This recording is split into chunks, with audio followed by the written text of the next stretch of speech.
All right, check, check, audio check. We should be live and talking to the world. Talk radio. Are we on the air? We're hoping the fan noise isn't too bad because it's 95 degrees in my garage right now. It was nice earlier today, but it got real hot real fast. So, are we in? Yes. All right. Hey, Nathan, thanks for the sound check. Tech's on two wheels. Yeah, I left my wireless mic inside the house. Ride of a lifetime. Hey, how's it going? Excellent. Lava X. Howdy, howdy. Not bad on fan noise. Okay, well, I won't be standing right in front of it for too long, and we'll probably turn it off as the evening cools down. But I'll bring you over here a little closer to the action, where we are going to be sitting and working for the evening. Let Kev do most of the work, but I might be helping out a little bit. Let's get you centered up and live for the fun. Try not to kick the camera again like I just about did. All right. We're totally discombobulated tonight, not getting ourselves organized early enough, but here is the Coffman's Thunder for the Eliminator 450. Kev just had that drop shipped to my house. It showed up 2 days ago. It's been sitting out here in the garage waiting for him to arrive. So we're going to put this thing on a quick diet. It's going to lose probably, I'm betting 12 pounds, maybe 14, somewhere in that ballpark. This is only about 2.5 pounds, maybe 3 pounds. I've got a digital scale out here that we'll weigh everything with. I'll put that on camera. We'll see how much that factory suitcase weighs and shed some pounds. So back to comments. Oh yeah, we can weigh it here. We'll get the camera in on that. So let's see here. As I put my ass in the camera, zeroed out. Let's turn it over. So no, yeah, we can do that. I just want to get it set down on there. We're in grams. Let's change mode. 3.1 pounds. Man, that was close. I don't know if that's going to show up on camera without dragging the scale. Oh, did it freeze? There we go. 3.1 pounds. 3.1. Yep. Oh, wait, no, I was lifting it up. Hang on. Oh, okay. Yeah. It was 3.1. Let me move it closer to the camera. Here we go. So without lifting up on the scale, yeah, I'm still only at 2.6 pounds. That's really light. I don't believe it quite. Let's try that again. 2.9. Yeah, that's it. 2.9 pounds. So for those of you on the other side of the pond or elsewhere, that is 1,300 grams on the money with the clamp on there. Cool. So then we'll find out how much the factory unit weighs in a moment, and I will check on comments. We'll be doing a giveaway this evening, maybe a couple of them. Where are we? Oh, I left lava up there. Dave Straight, how's it going, sir? Other side of the pond. Scroll back, see what we get. Dr. Dredd, how's it going, sir? Eric, how are you, sir? Good to see you here this evening.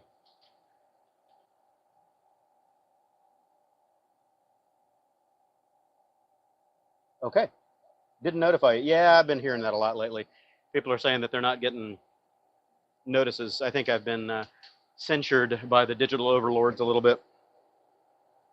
Anywho, Daddy Quasi. Okay, so moving forward, this is going to be the giveaway. We'll queue that up. I'll wait for everybody to get in and get settled into the live stream. But we are looking at a Sena 50S, brand new Bluetooth comm system. It's just a single. It's not a duo set. But for whomever would like to have a brand new factory sealed Sena 50S, I'll be giving that away probably about, I don't know, we'll give it 20 minutes or so. Well, I'll try to do the drawing right at 5:30 Central Time. Before we start. Let's start it up so that, I didn't get my audio recording equipment out. We maybe ought to do that. If you'd like. It would take me a few minutes to find all the gear and do the audio. I could do that. It's in a garage, so it's going to taint the sound. Yeah.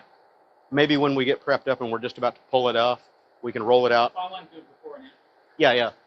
So, because this audio is not going to do it any justice. No. So, before we pull it, I say we roll it to the driveway. We do a proper sound recording with one of my good recorders, and then we'll do the A to B. Cool. We'll do that on a phone video so you have it, so you can do it later. Yeah. Well, I can get the GoPros out and do all that, but I need to get my dB meter and all that stuff out. Yeah, I forgot. Hopefully, they can hear me. Well, they can if we set this over here and talk loud. Well, hopefully we're going to add, and here it is. We're going to add this little thing. Yeah, Jeremiah, I agree. I think Cardos are better, but Sena does have their high points.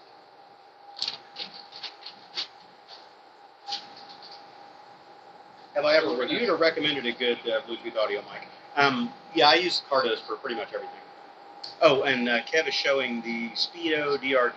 So that's the speedo healer for the very optimistic speedometer on this Eliminator 450. It reads like 6 miles an hour high at 65 miles an hour. It's crazy. Calculated to be 6.9%. 6.9% over, according to GPS.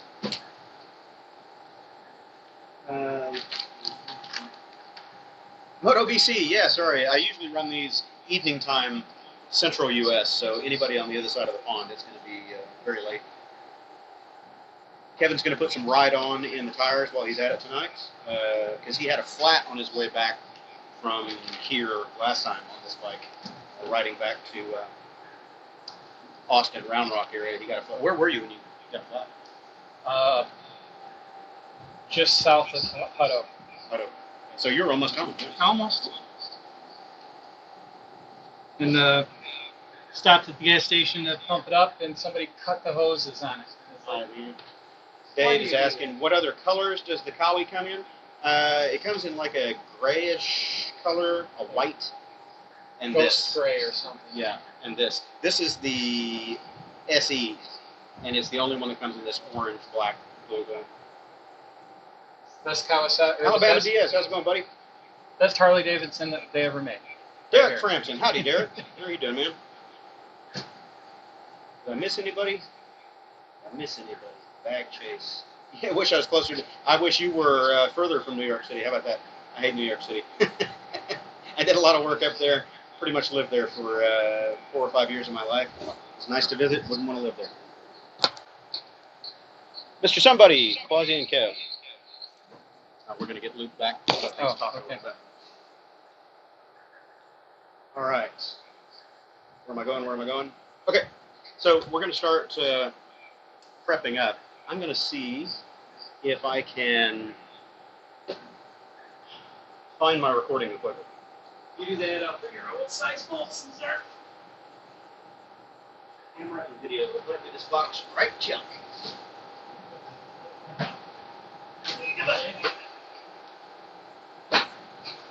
Hey, bye.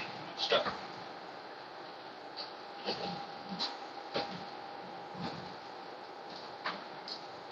Hey, what do you know? The very first box I pull out. The very first. And I found my sound meter, SPL meter. Whoa, really focus. Here it is. Look, the battery's any good in it. It's been sitting for a year and change since I did my last. Yeah. They can probably hear me if I yell. We're scientists. Okay, so I found the SPL meter.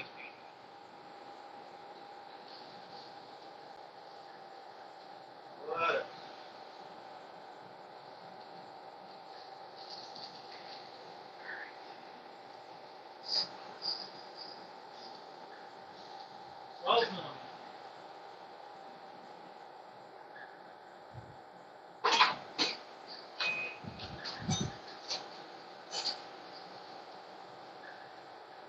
Find the tasty recorder. I'm assuming this is not it. I totally forgot that we were going to be doing the exhaust sound connection. Oh, I totally got this thing. Where are they?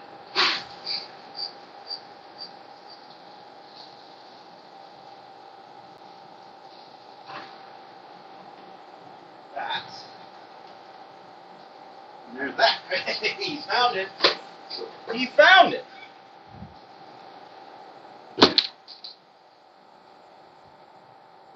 Got my mic capsule there. Get my recorder out, ready to go. Sorry for the mic noise. I'm going to put you over here where there's a little less reflection. And 10 millimeter here, 12 millimeter there, and that's it. Okay. 2 volts. All right.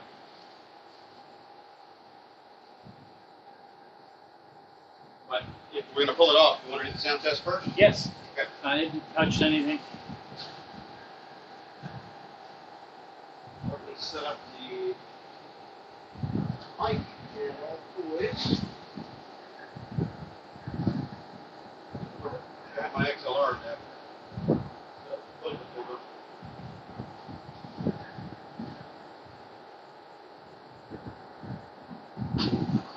Okay.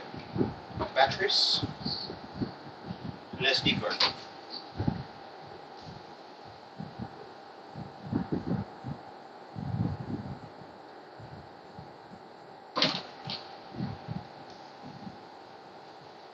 Sorry, everyone. Had a lot of fun watching two guys fumble around in the garage. I'll get back to comments in just a moment. I need 2 AAAs. I'll be right back. What?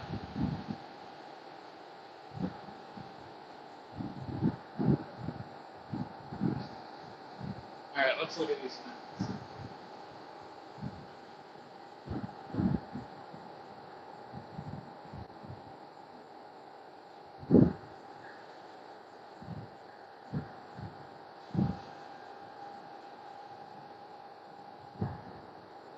Nice one, Dave. That's what he's doing right now, so I'm going to get that for us.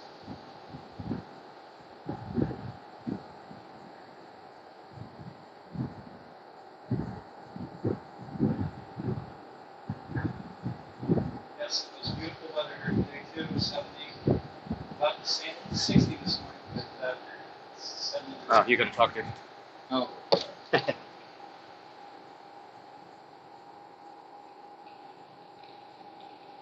way did it go? Not sure if you were talking about this bike, but this one sitting at about 80 miles an hour. You're probably spinning. about 8,000, 9,000 RPMs. Yeah, it should probably be up here 1-2, I would say. I wish I'd thought of that because I would have done it. Oh, my little thingy woke. Battery compartment. Yes, this thing definitely runs like a sport bike. I call it a city cruiser.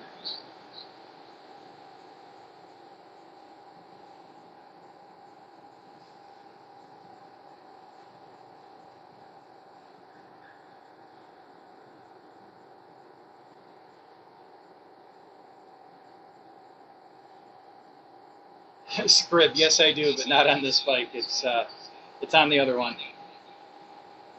Haven't really thought about it on this one yet. Maybe.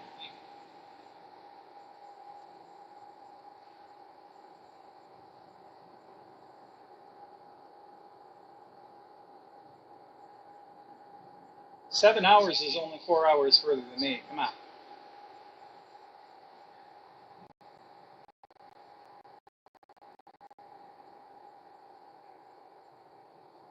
Might as well be when we don't have service manuals. But we're going to figure it out, I hope.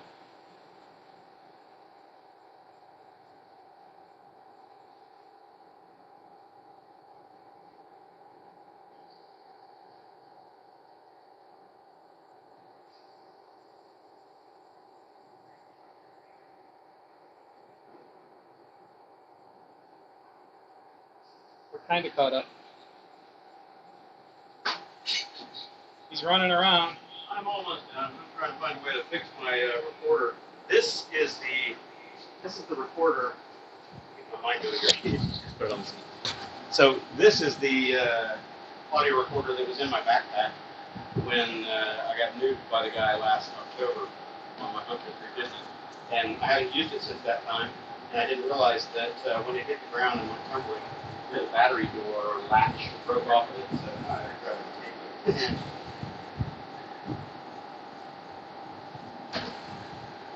All right, we're good.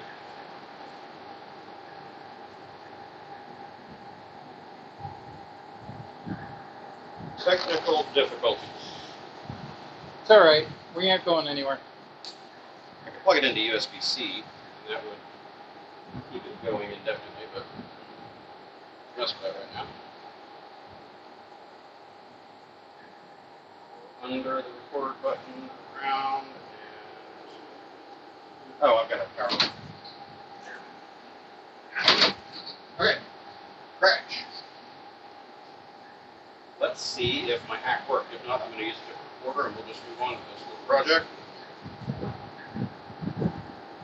Did it work? Did it work? The light works. See a light? Let there be life. Put my microphone capsule in, but also took a dirt nap on the road. Test. Hey, I got stereo. And I'm going to say record level. Cool. That'll work. So now we can do a sound test. We'll take you out. Wrong way.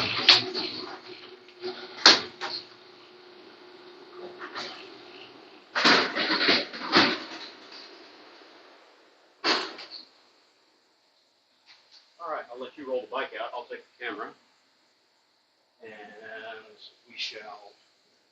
Now you get to see how dirty it really is. Oh, stop! You're going to roll over your side panels here. Forgot about this. There we go. Should be clear. Put them up here. They ain't going anywhere. And this microphone is still there. Yeah.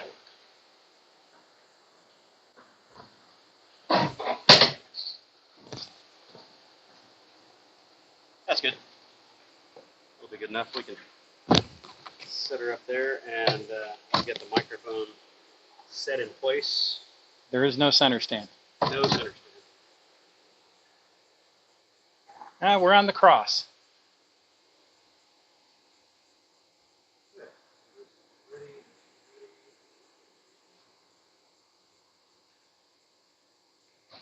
I have my fancy. Don't have my fancy tripods all set up to hold the recorders at the perfect distance, but we're going to do the best we can here. I'm going to get something to set this guy on and this guy on at about 30 inches back. Oh, chair.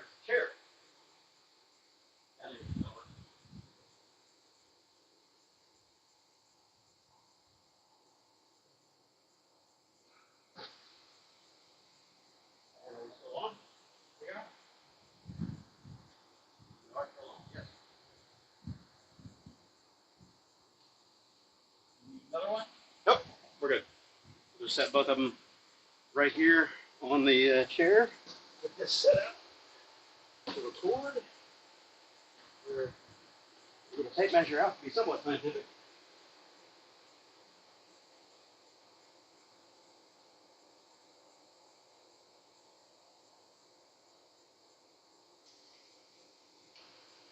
Supposed to be about 30 inches back and a minimum of 14 feet above the, 14 inches above the surface. So we are good.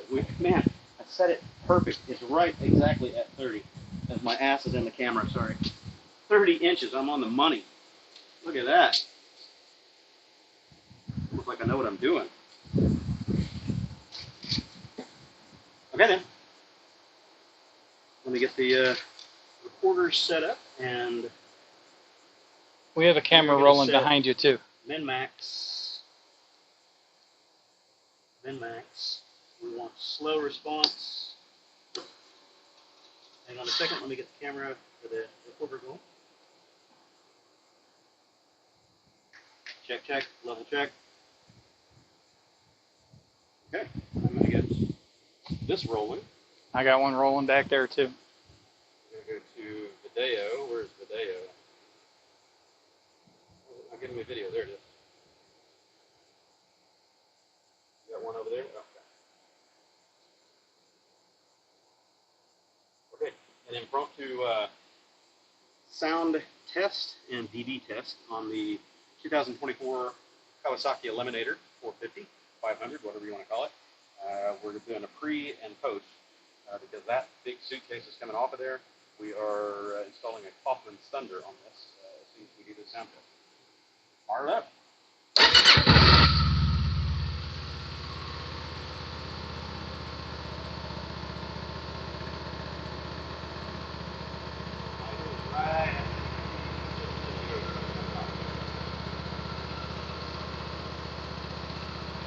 Rev it up to about 3/4 RPM.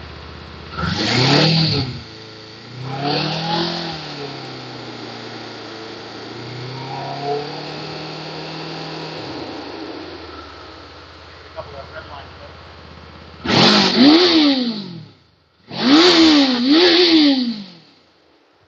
Cool. 199. All right. Don't want to get it too hot. Yeah, because we got to grab a hold of that. Okay. So there's the sound test.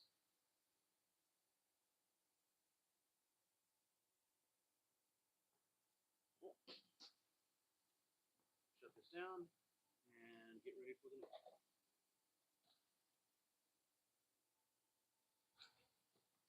Okay, we'll get back to comment. I do apologize.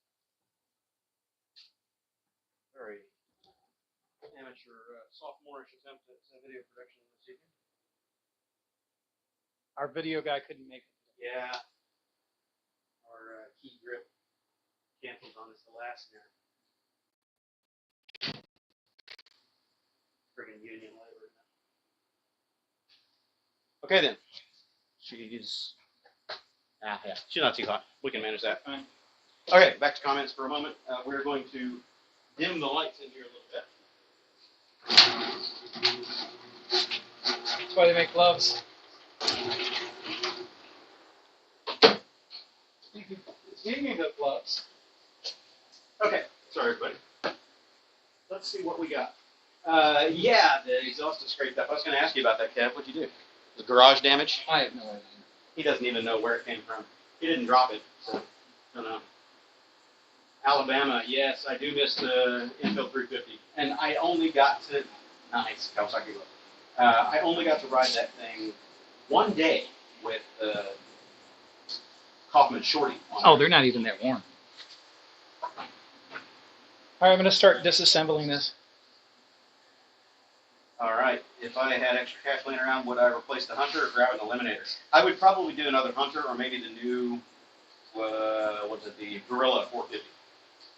But for the money, I don't know. I might end up getting into the Triumph Speed. You get an NC 750. 400 or an NC 750, yeah, but that's a lot more money. That's going to be $9 grand out the door.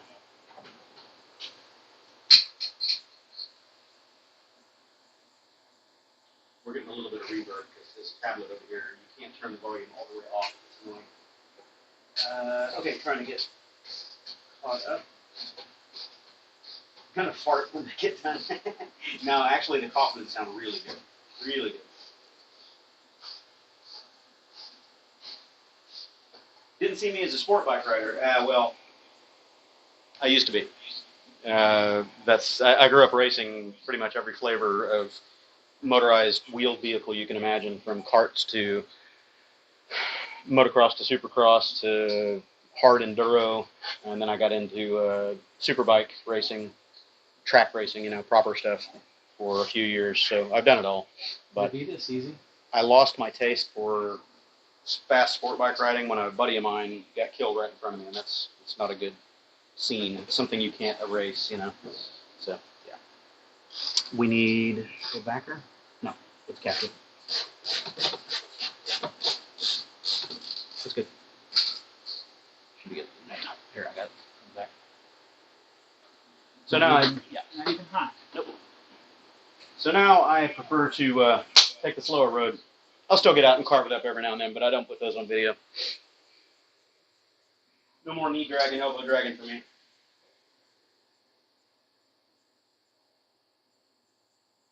And never for me. Oh, Jeremiah had to drop off. Sorry, guys. See you later. And we're about 4 minutes away from starting the drive. 700X, yeah. Yeah, it's like a diesel, you're right. Real low, lugging, All right. torquey engine. Let's 5,000 RPM red line or something. grab the scale. He's behind you. Oh. Okay. We'll set it right here.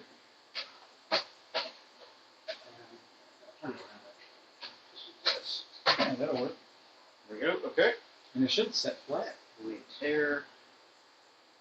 And we're going to leave it in grams and then we'll switch over to pounds. So go ahead. Can we balance it? Oh, look at that. It balances itself. 4,300 grams. 42. I'm lifting up all that. 5 pounds. I'm going to stretch this way. There we go. 4,300 on the month. 4,350. Okay, so now let's switch to kilograms. 4.35, of course. 9.6 pounds. So from 2.9. It's a third the weight. The Coffman is. It's crazy, man. 9.2 pounds. Crazy. And that. There's nothing in here, so I think we're No good graphite. to go. See one. Yeah, it's in there. I can feel it. So I don't think you're going to need it though. No. So the Coffman generally doesn't use the graphite. Okay. Let's see what the paper says. Too old for that shit. Yeah, at least on camera.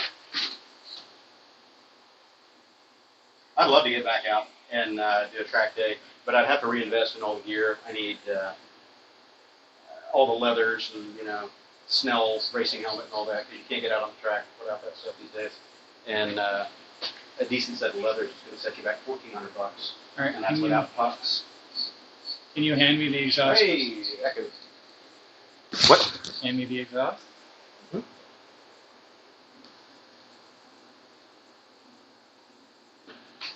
And I don't know if you want which direction you want it facing. Bolt out. Same as what it was on.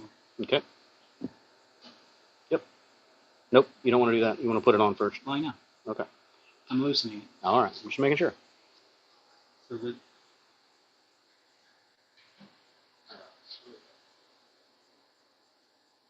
Yeah. So I'll have to calculate the weight savings, but we went from, what did we just say? What was the weight? 2.9 was 9 point what? 9.2 or something. 9.2 pounds, 4,350 grams, so 4.3 kilograms. And the Coffman's is 2.9 pounds, something like that. So, Okay. I will check my email, SB. Sorry about that. I probably just have overlooked it. Where am I going? Isaac is asking, how do you like your Eliminator, Kev? It's not a long distance bike by any means. It is a city cruiser at best.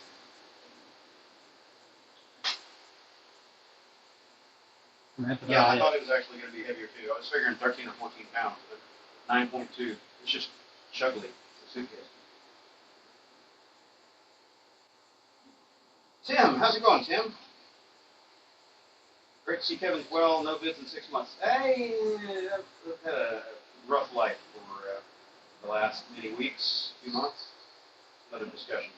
That's all right. I'm overdue. It is exactly 5:30. I said I was going to start the drawing for the Sena.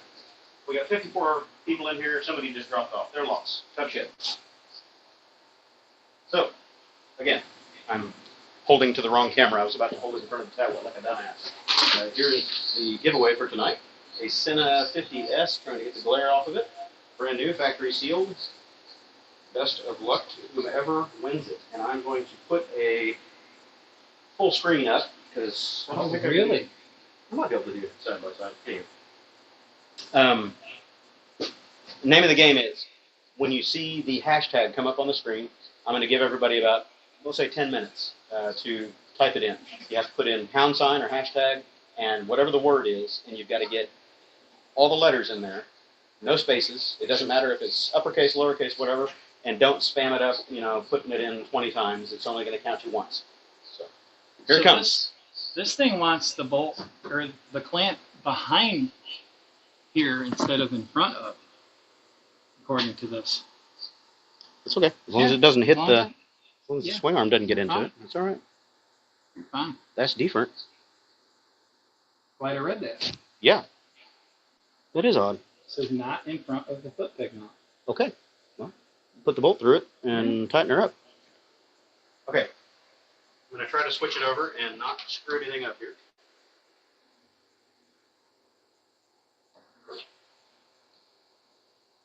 Okay, here comes the hashtag. Hey, we do get to side by side. Hashtag Sena Freebie. SENA-FREEBIE. Don't miss any characters, or the giveaway tool doesn't count you. So what do you think here? All right. It got cleared. What do you think? I think it works. Yeah. Do we need a washer? I don't think so. There was no washer there. So. They didn't include it. Well, you didn't need it because that big fucking mount there. I've got a washer. Nah. Are you sure? Yep. Just put a flat washer in there because that looks a little thin to me. Well, it's the same bolt that was in there. Seriously anal retentive when it comes to that stuff. It's the same bolt that was in there. I know that, but now you don't have that mounting face of that flange. So I might have a stainless one in here. There's a washer in here. There's two of them. It's not very big. I don't know. It's up to you, man. It's fine. Yeah. It's fine. Okay. Okay. Back to comments.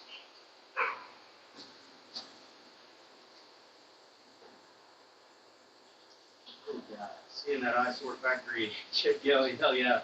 Derek, you got that right. Man, it's just such a suitcase. And it's much narrower now. Coffman. Ah. I'm a dummy. All right, looks like we're counting. Hey, Fran is in there. Who else caught that? What'd you do? What'd you do, man? I wasn't looking. Dave Straight, come on over the pond, man. You win. Come on over.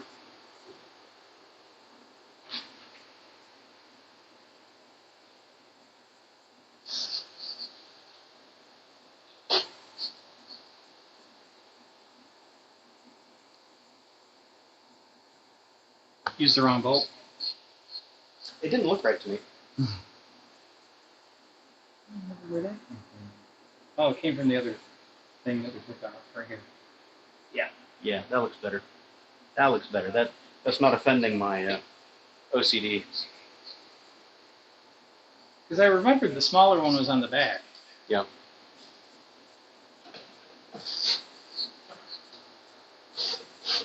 All right. So we're counting up.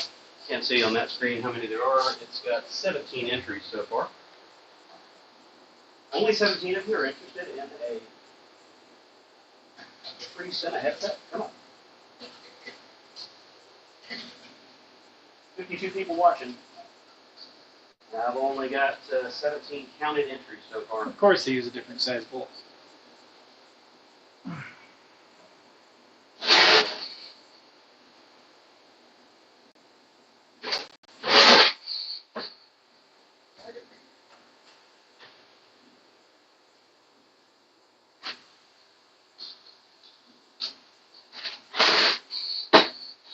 Now it's 13.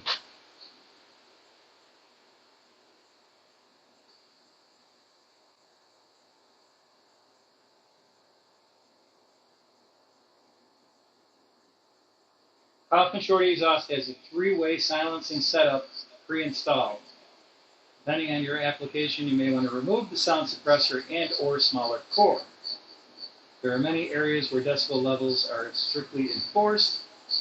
We pre-install without an additional fee. Feel free to experiment with the system and gain additional horsepower for your particular setup. Also, setups I'm hearing are serious designed to apply to the stock header pipe. feedback. Serious feedback. So this thing is equipped with a three-way silencing system, a sound suppressor, 2 cores, and packing within the case. So you can remove those if you feel like it. Yes, you can pull the I'll leave it all in there. dB reducer out of it. Nice and easy. Leave it all in there.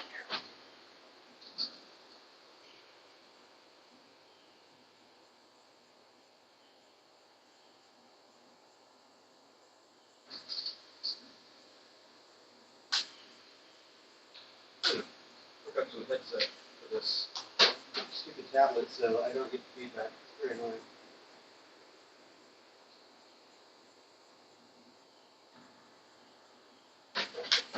It says 10 dBs, or 10 foot-pounds, 9 foot-pounds. Feedback.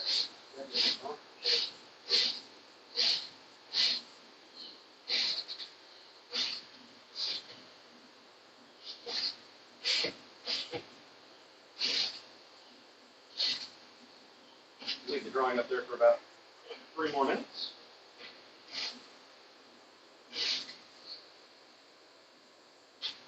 Let's see, that's about 9 foot-pounds.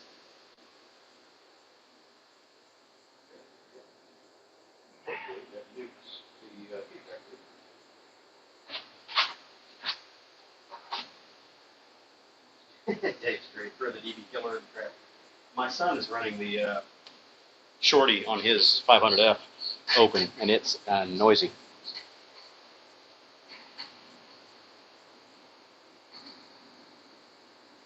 Dino, hey Dino.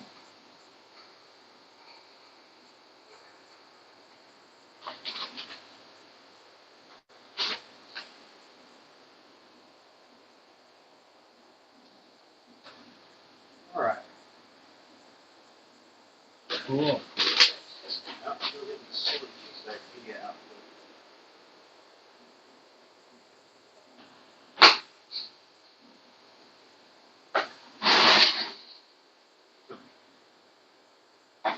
This thing is driving mother.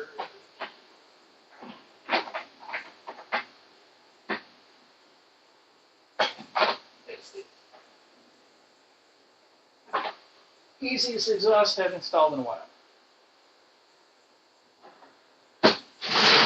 Didn't have to lift a Riker up on a Hey Derek. weird lift Yeah, no and kidding. then take Do you still have that springs crazy off. lift that you had? I do. Yeah. It's for So, sale. If there's any Riker owners out there in the audience, Kev's still got his fancy Riker lift that he bought to do maintenance. Okay, so we're running up on about 10 minutes for that drawing there. What time do we have? 1 more minute. If you haven't put in your Sena freebie yet, do it now. Hashtag Sena freebie, 2 E's, F-R-E-E-B-I-E, and you might win. 23 entries. All right, here we go. I'm going to put it full screen and give her a spin. See if I can get.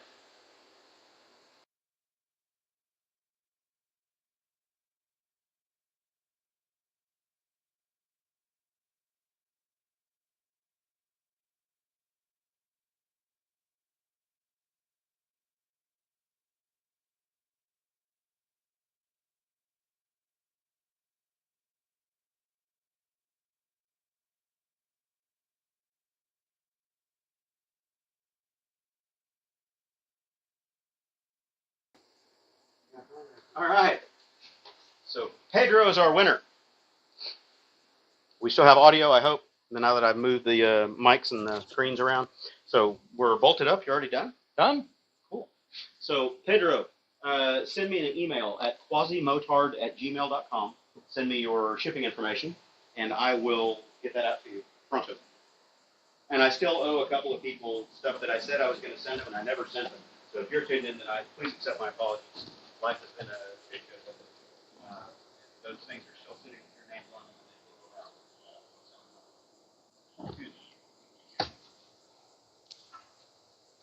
All right, we're going to move the camera outside. Turn that comment off.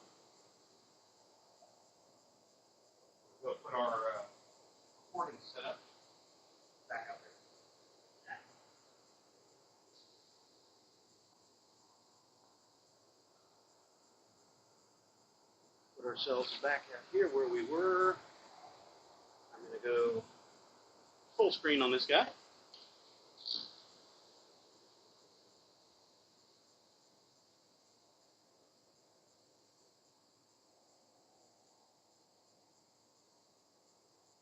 All right.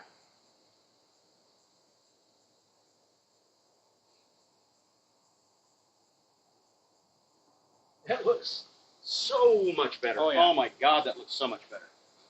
It is just amazing. We got to take pictures. We didn't take pictures of the before and after. You know what?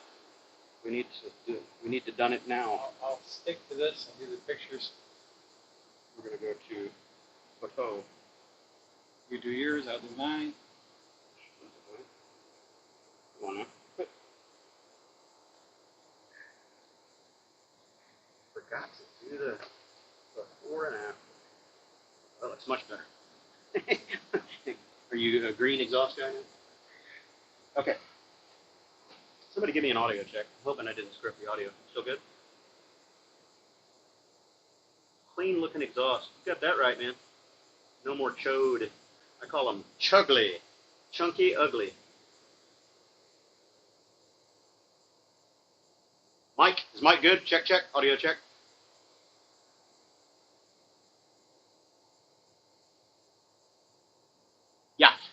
Yeah. Bike mic, right here. Hello. Dunk, dunk.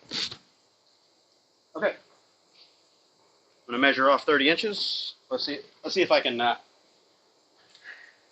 ballpark it the way I did last time. See if I get it right. Oh my God, he's good. 30 inches. I'm gonna get a little more off angle. I need to be 45 degrees. Holy hell, I'm right on the money. Perfect. All right, here we go. On. And we're gonna go slow and max. Hang on just a second. Okay. Go back to video.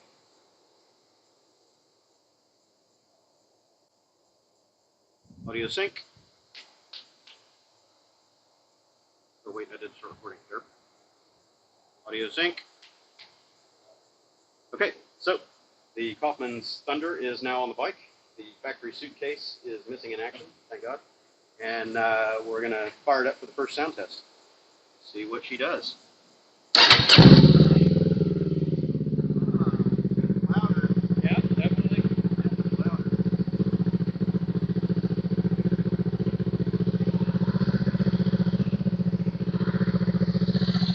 This over here. Well, no, I'll leave it here. That's fast idle. Yeah. Cold. Before it wasn't idling that high. Yeah.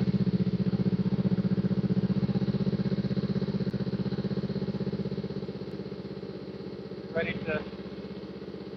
Alright, go ahead and hold it up to about at your third feel.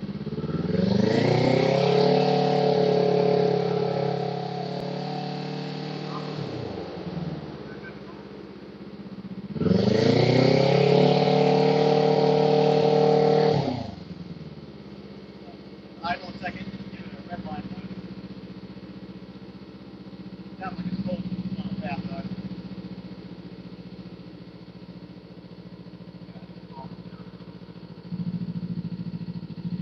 Here you go. That's the one on. There you go. Alright, ready.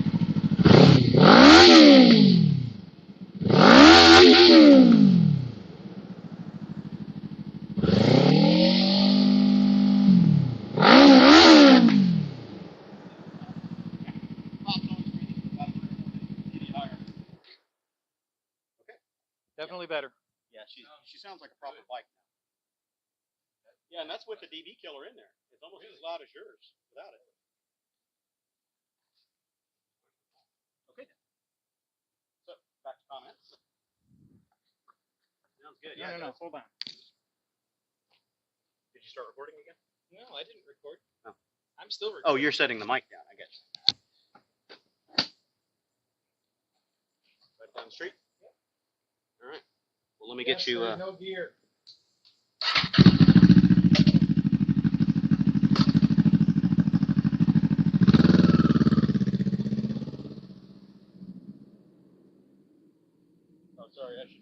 three cameras at once.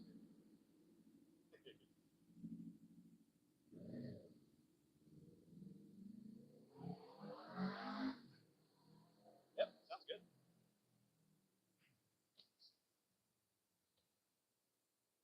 Inception. It's a twin, right? Camera and camera.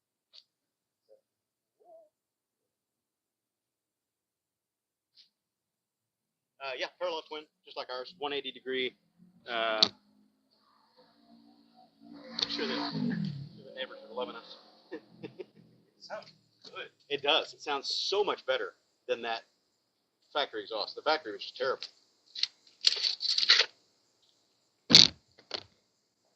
Okay, then. Got like this tone in the exhaust. Back to comments and live stream action. Garage of despair.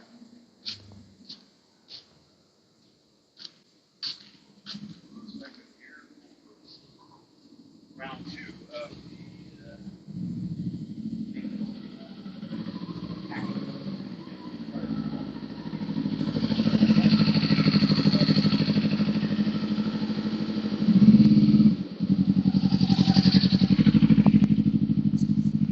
all right.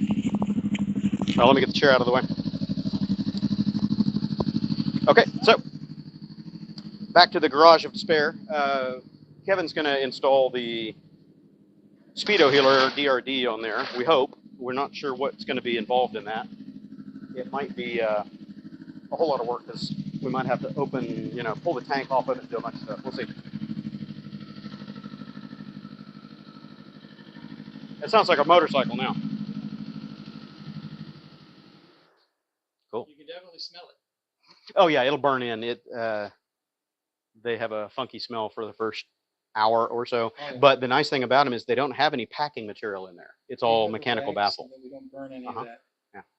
Yeah. They don't have any packing material, so you don't have to worry about the stainless or any of that nonsense. We need official word from Mr. Josh. He thought it sounded great. Here and say something in here. Brake cleaner. I just need a rag. No, we got a rag and brake cleaner here. Right in the face. Yeah, I just wanted to get the fingerprints. Yeah, I get fingerprints off before they etch in.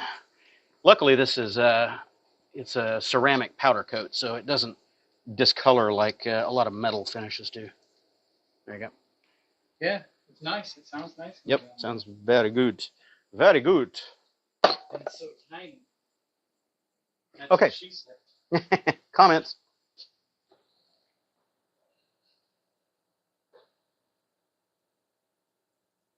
Right. Oh man, thanks for the compliment, but man, this garage is a disaster area. I've only just recently cleared out half of it so I can work in here. Way better than mine. Right now. Got to go back. Meaner, yeah. I'll have to look back at the tail of the tape, but at idle, I think it was 6 dB louder than factory, which was okay. And it was also running a little high for cold start. So at a warmed up idle temperature, it's probably 4 dB higher, but on the pipe, it's definitely louder. Sounds good though. It's not raspy. It's just healthy. What do we got? I agree. KTM, yeah, the 180 firing order, I sure wish it was a 270, just lopier, more personality, but oh well. Not a bike project if you don't get, yeah, no kidding, man. As long as you don't get it right in the eyeballs, because it's very, very bad for your corneas. I got a full eyeball full of it one day, and man, I couldn't see straight literally for a week. Will it need a tune? That's a good question. No, not unless he decides to go with an air filter, free flow air filter as well. Then it might get a little too lean. I'm good right now. Yeah, the cat is still in that lower section down there in the middle that you can see just below the clutch cover. So this is just a slip-on exhaust. There's no loss of catalytic that would drastically change the airflow. ECU reset, now that might not be a bad idea if there's a process for that. Kev might want to look into that just to make it relearn its base I values. think it'll learn. Yeah. As I go. All right, where are we? Did I miss anybody else? Did I miss anybody else? Did you want to show this off? What you got? Oh, you could. Yeah, we could get the camera up on it. The mount. He's got a different mount that he uses on his bike than I have on mine. I use the quad lock system. This is He uses Pacific Design. Pacific Design, and it's a square magnetic. See if I can get. There we go. So, does it have a magnet as well? Yes. Okay. So this is a square magnetic socket, and it fits right onto the bike. I'll take you over there and show you real quick. This is not my camera action here. So it just drops on there and locks, and then to get it off, you have to hit a little. Where's the release? It's okay. So it's on the It's on top or bottom. the top or bottom. Yeah. So that's interesting. And you can get an arm and move this wherever Change you the need angle it. and all that. You can put it. You just push straight in. So unlike the quad locks where you got to rotate them 45 degrees and lock in. Cool. Nice and easy. Pacific gloves. Design, you said? Yeah. Pacific? Cool. And it absorbs those vibrations like nothing Yeah, else. that vibration. Yeah, very good. Okay, so I'm going to set you down here, and I need to get the fan blowing on that phone before it shuts itself down. Sure thing. This fan will be just fine. This is going to be the fun part. Yeah, we don't know how long this is going to take. This might be a half a night deal. But Yeah, what is that's. that? Angles. I pulled the lock nut out, Oh, okay. put it back in with new thread lock, and it still does that. Interesting. Whatever. It ain't going anywhere. So, what else do we have to give Oh, away? I did the. Pedro, I hope you send me an email soon. I'll check Rubberized. mine.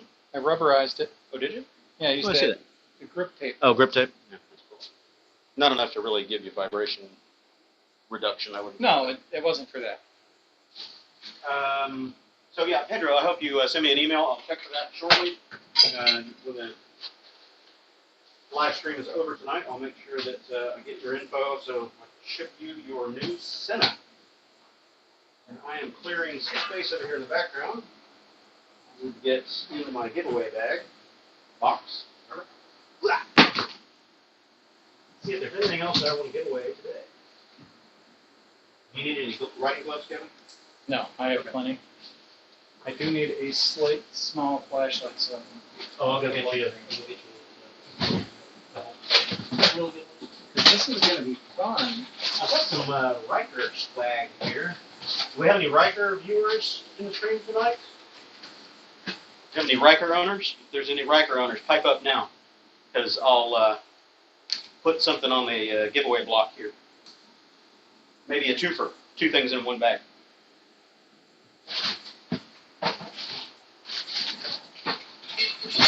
I've got all kinds of giveaway stuff, but it's not going all in one shot. Okay, well, these are next. I need Dos Equis, but I don't have any. And I don't have any. Right. Okay, comments. Oh, you're aware or anything? Where are we? 30, sexy, man.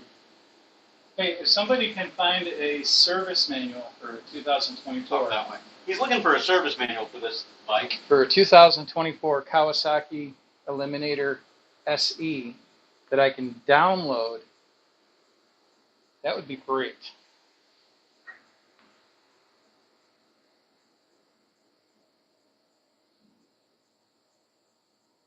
Where do we have the wires?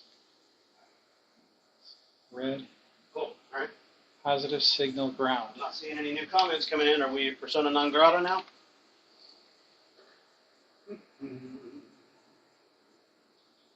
Back comments on this side. See if it's just my tablet. I'm not seeing any comments.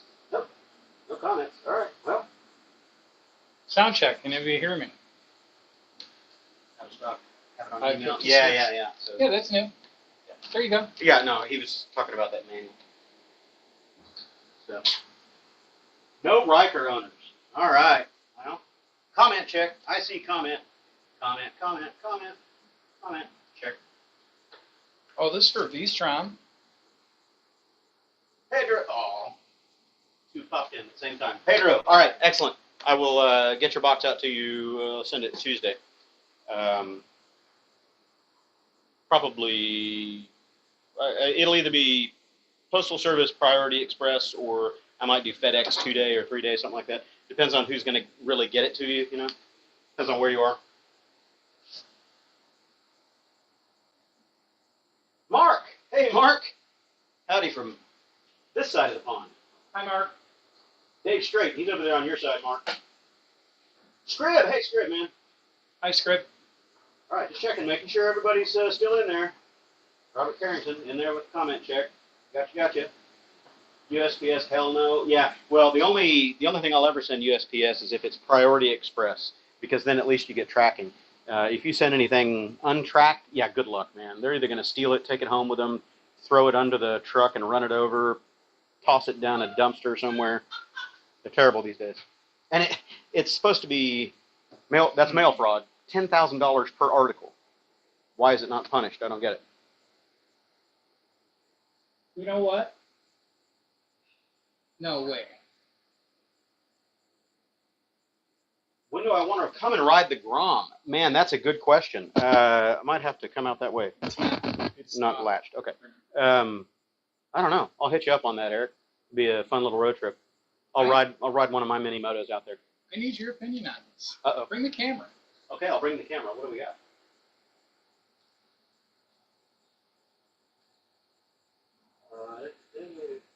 California. Oh, my condolences, Corey. You got to escape that communist land.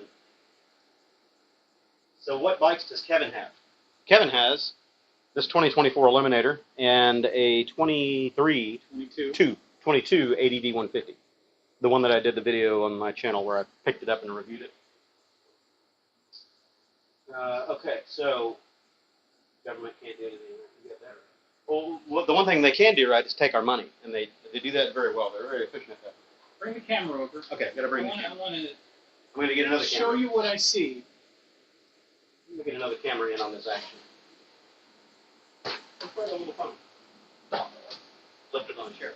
You being the expert is going to tell me if I'm right or wrong. Okay, more of an expert than I am. Can't deny that. Okay. See if I can get another camera in on the action. Do a little cam in. Clear all. Go. Come on now. So show. So what are we looking at? Well, I'll show you once we Oh, got you want to get Come me on, on camera? get everybody. Okay. I want to share with everybody because I just looked at it and I'm like, wait, it can't be that. See? Thought I had this phone already set up for it. Enter studio. Accept all cookies. Technical difficulties again. Always. I don't want that camera. I want the other camera. Camera 2 facing back. Okay. Camera. Audio. Echo cancellation. Okay. We're ready. Thank. It'll behave itself. Quality Mobile 2 in your studio.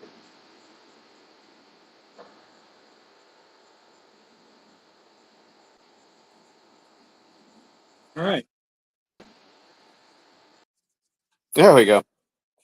Now, what I see is here. Coming over your head. Whoop. So this looks like it's a speed sensor. I would assume that's a speed sensor because So it's this right on the wire- ABS ring. This wire comes up here, and if you can follow it back from this side. I gotta mute the.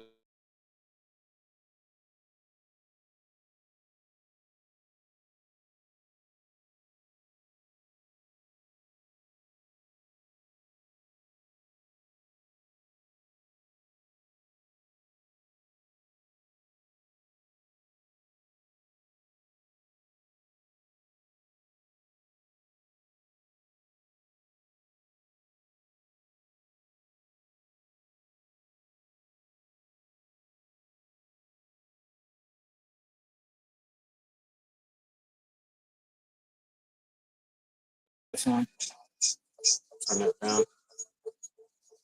Got too many mics. Sorry, having all kinds of tech difficulties here.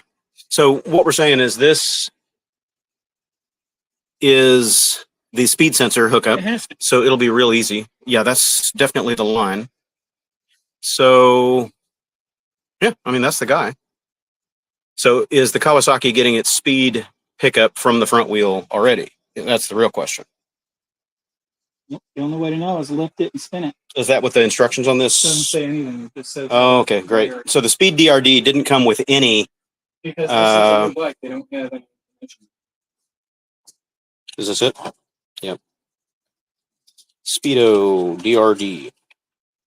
They don't say anything. They just have the quick setup guide about how to calibrate and do all that, but they don't tell you where to hook it up. So we got speed sensor, ground, blah, blah. And that's all we got. Interesting. All right. Hand me the speed DND. Wait. What? Too much. There we go. Now everybody's got your fingerprint. Yep. It's hyperactive. You touch it and it freaks out. It's all right. Hand me the cable itself. We got 4 wires, power, ground, and a blue and a red. I want to see if that is exactly the same. It I does. wouldn't No, think it's so. not. No. So now the real question is, do you want to hack that? Do you want to? Gonna have to. Can we tap it, or do we have You can to just tap it. You can tap it.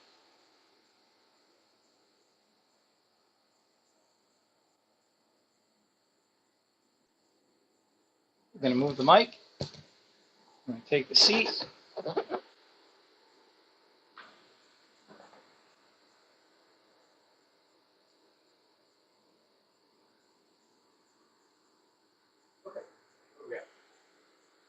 I'm going to remove this panel so that I can run this wire. Flashlight and headlamp. Perfect. All right. Well, while we're fumbling around with that, I can queue up the next giveaway. If anybody out there watching wants a set of gloves, these are the same ones that I wear, except Speed Addict sent me the wrong size. I wear a medium, and these are extra large. XL, baby. They won't even fit me. Yeah, they don't even fit Kevin. So they're XL. So if we got any bears or moose out there that need the gloves, these are the 734 digital protectors. Great gloves. I love these things. I've had 5 or 6 sets of them. Yeah. I'm a 2Xer. He's a 2X. So I thought that would be too big for you. Nope. Okay, so he's moose hands over here. So XL, these are next on the giveaway block. So I'll put that up there in just a second.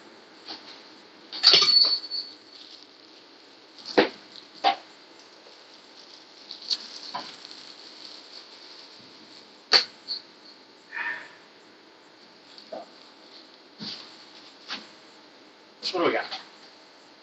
I'm gonna put this in here.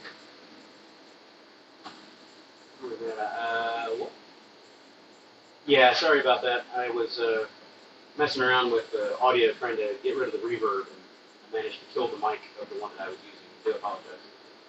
I do apologize. Technical difficulties. I did get it back on there, right? Right?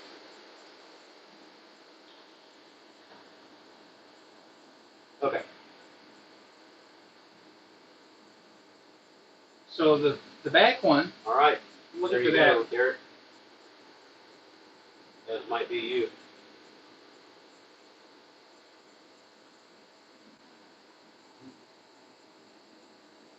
All right, what do we got? Testicular difficulties, yeah. Okay, man. I'm going to put that up there. I need another chair. Here's one outside. Yep. Okay. What? There's 2 of them. What?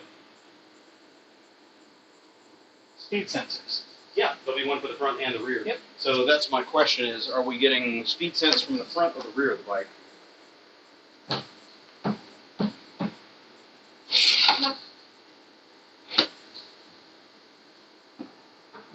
Now I've got to type this over here. You guys are looking over my shoulder, but I'll make it small enough you can't read it. Nanny, nanny, boo boo.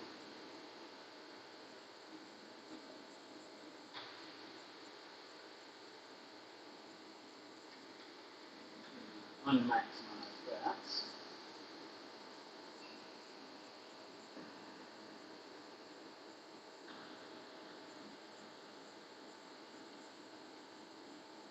Move this over where it's hidden by my head, and you guys can get a head start. Alright.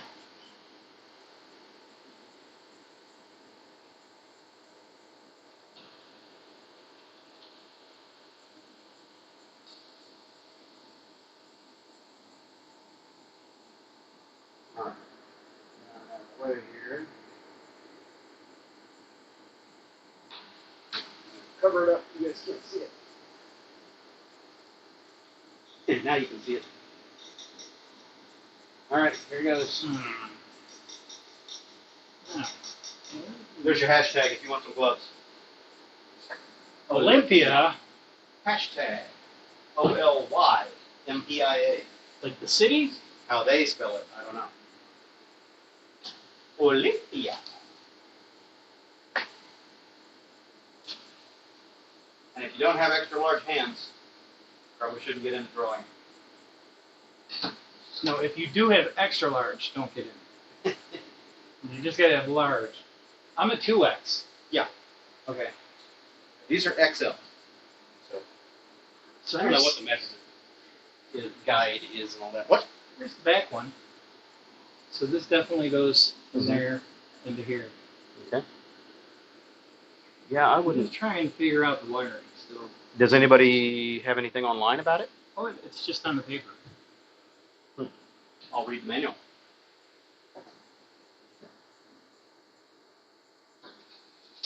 I'll read the manual. Serenity Kitty, how are you? Small blood, big hands. Yeah. I could start it up, ride it down the street, see if we get speed right now with the front one disconnected. Yeah, it just goes. Okay, so they've got an installation video. Did you watch that already? I did.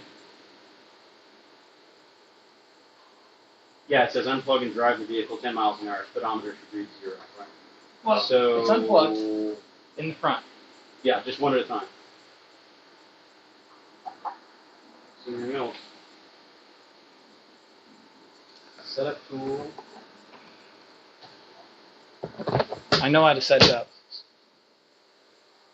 I'm going to move the mic. Oh, yeah. Can I roll it so we don't start it up in here? I'm not seeing anything All right, we'll figure out if it's about back right now. what to cut. Mount it 6 inches away from spark plug and coil, yeah. But it's not saying what to cut. I don't know. I'm always leery about cutting factory harnesses.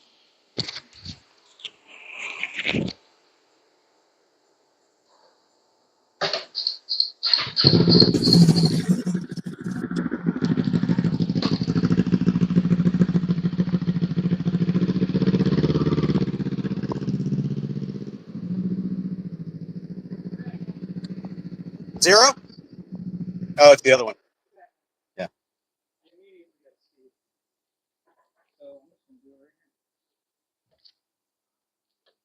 So it's speed senses on the back wheel.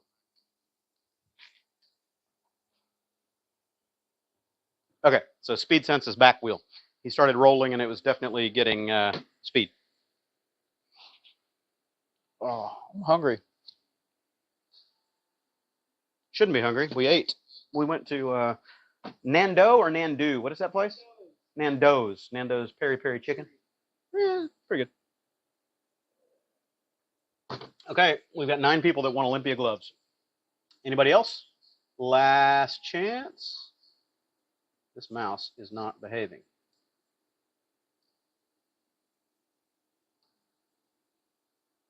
Corey, hey man, I'm feeling better. I'll go into my personal stuff here in a few minutes. I'll get the drawing out of the way. Yeah, Fran. Most bikes are picking it up off the countershaft output. So they've got a speed sensor in the crank, or I'm sorry, in the case. So it's interesting that these bikes, I think my Royal Enfield 350 was also getting speed from the one of the wheel sensors, ABS rings. I mean, I guess that's as reasonable a place to measure it as anywhere else. Different tire sizes are going to affect your speed the same, whether it's countershaft or overall diameter for rotation. Okay. I am going to take that comment down. We're going to draw. Anybody else? 10-second countdown if you want some Olympia extra large digital protectors. Hashtag Olympia. 5, 4, 3, 2, 1. And we are going to go full screen. How do I do full screen? Let's do, I don't know how you do full screen. You do that? Solo layout. There we go. I'm learning the tools as I go, man. 12 people.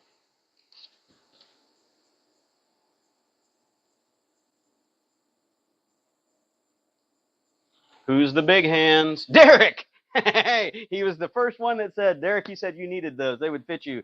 Derek, they are yours. Send me your mailing address, shipping address to my email, QuasiMotard@gmail.com. Congrats, Derek.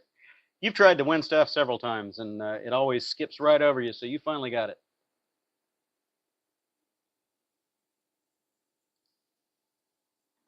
All right. We are going to go full screen on the garage. Picture in picture. Whoa. Actually, I'll take you out here. He's tearing his bike up out here. Need a little screwdriver? Gotta get the right angle. Open that in again. Push on the end.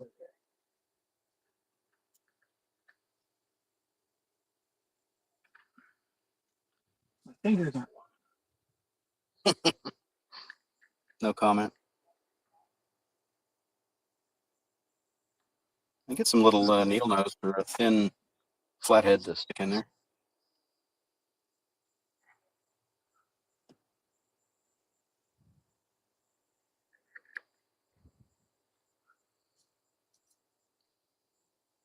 Just trying to get the little clip to come loose. Trying to see which direction the clip is facing. If it's the same as that one. Yeah, it is the same. Yep. It's going to push down on the very end. All right, good luck. If it doesn't work, I can try to get my littler fingers in there. Oh, maybe. Is it facing the wrong direction? Ta-da! Ta-da!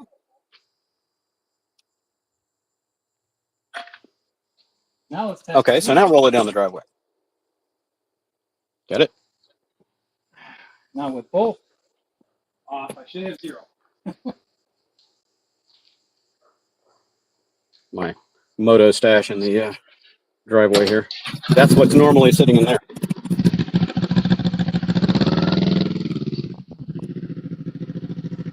No speed. Oh. Okay. Just to make sure the front one doesn't do it.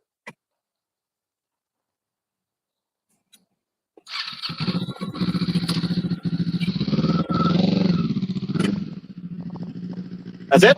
All right. It's the rear ABS ring is where it's getting its speed. Yeah, ABS light will freak out because it's not seeing both rings active. Cool. So now you know. Now we know. Now you know. Now we can figure it out.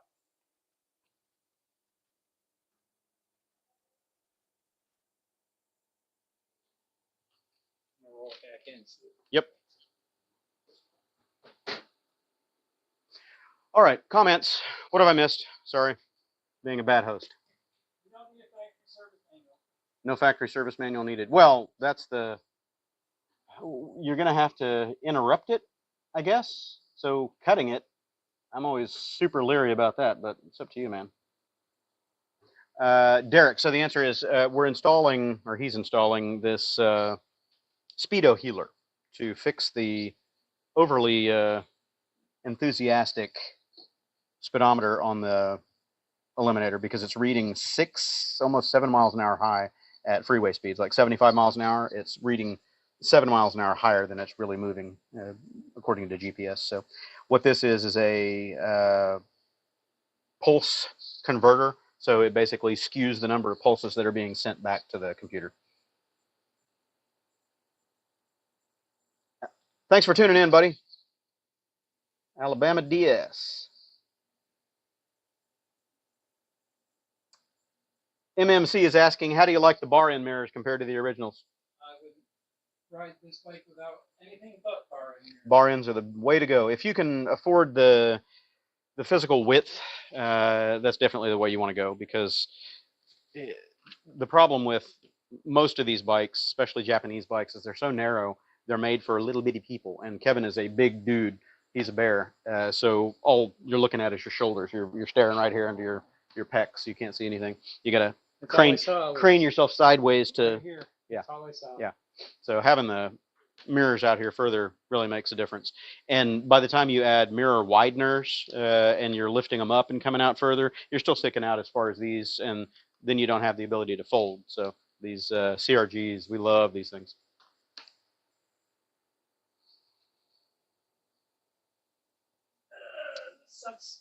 Yeah, Lava, you got it. Very skinny. You got to lean over.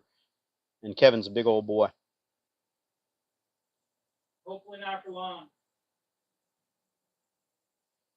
Well, you're going to be. If you're on the Discord server, you know. Yeah, well, but I mean, still, physically, you're a big dude, so. Yes. Get us angled back into the action over there. Okay, I'm going to take a drink break. You guys are welcome to chat amongst yourselves, ask Kevin some questions. I'll be right back. The entire MC, hey, thanks for that. Silverwing content. Yeah, I'll have some more of that coming soon. I haven't really ridden the Silverwing all that much since I put it back together. Done a few commutes with it. I've got a handful more ride vlogs that I haven't edited or posted. After I get my drink, I'll come back and talk about QuasiLive. Why I haven't been posting as much lately. You know what? It's a 2-wire. That's a 2-wire.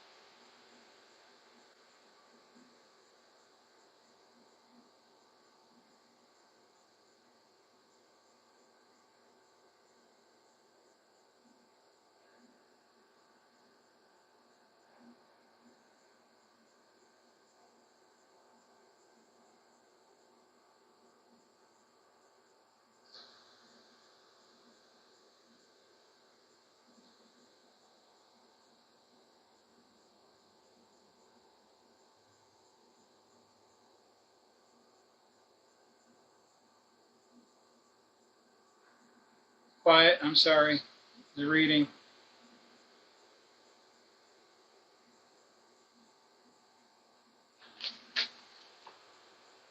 I read this before. Still got to read it again.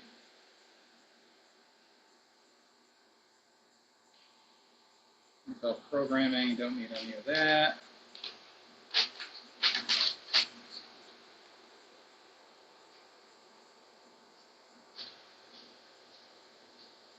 Okay.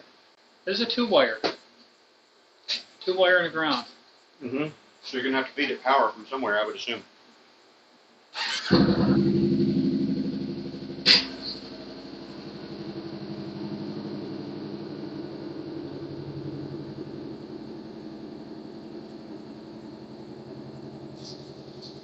So signal and ground is what we're looking for.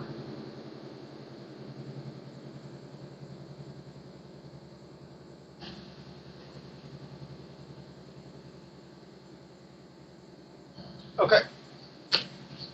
So we find the signal wire. This is how we're doing it. Find out which one is the power wire. I'm sorry, signal and ground. So we find the ground wire, which is going to be black. We know that. Well, you would hope. Honda is green. Okay, so a couple of people have asked how I'm feeling, how life has been. I had a health issue 6 or 8 weeks ago, real bad gallbladder attack, and I ended up going to the emergency room, and they treated me and checked me out and did all that, and told me what it was. And it was obstructed bile duct. So anyway,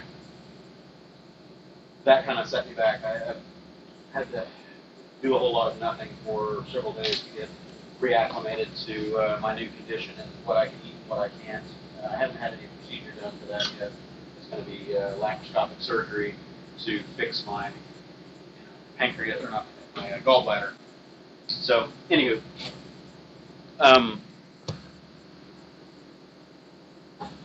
shortly after that, YouTube decided to demonetize my AdSense account. They didn't demonetize my YouTube channels, but they froze my AdSense payment account. So just, another kick in the nuts. Like, really? Why? I noticed that I hadn't gotten payments for 2 months. Like, wait a minute, what's going on here?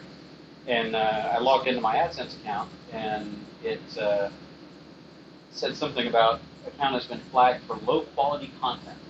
Well, what the hell is low quality content? And there's really no appeal process for that because it's not on my channel. There's no channel strikes, no content strikes, anything like that. It may have been an error, might have been a goof, because they had some AI tools that were going through and screwing up a whole bunch of people's channels and AdSense accounts and everything else. So there were some community notices that went out about that. YouTube sent a few emails along those lines, but not really specifically the case that I had. So I'm waiting to see if I magically get a payment, hopefully 2 or 3 payments all in one. On the 22nd or 23rd is usually when that hits. So hopefully this month they catch up and I'll be back to happy again. But as it stands now, I've been getting absolutely goose egg, dick, for the last 2 or 3 months out of YouTube. So that made me even less eager to sit down and edit and post video and do all that. Because it's a time killer. It is a black hole of despair when you get into editing, especially longer videos. Ride vlogs, which nobody really likes, those are easy. I just make the video overlay and I chop out content that I don't necessarily want people to see. Me being a dick, in traffic or something like that. But those are easy. It's the ride vlogs or the destination things, or even doing like these exhaust tests and things like this.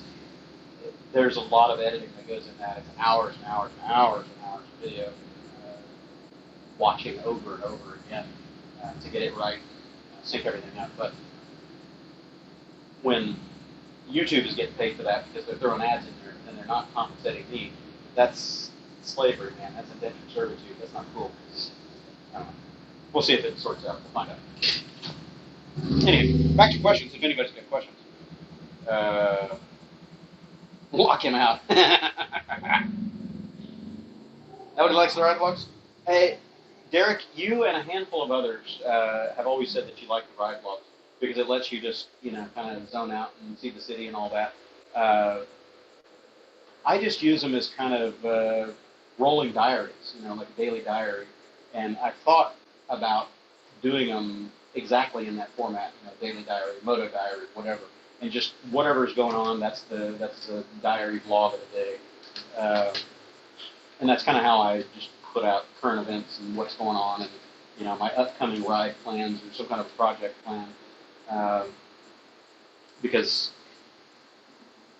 if I only did the project videos and the destination ride videos and stuff like that, I probably wouldn't put videos out hardly at all. It would be 3 or 4 videos all lumped up at once, maybe once every 2 months or something like that. So, I don't know.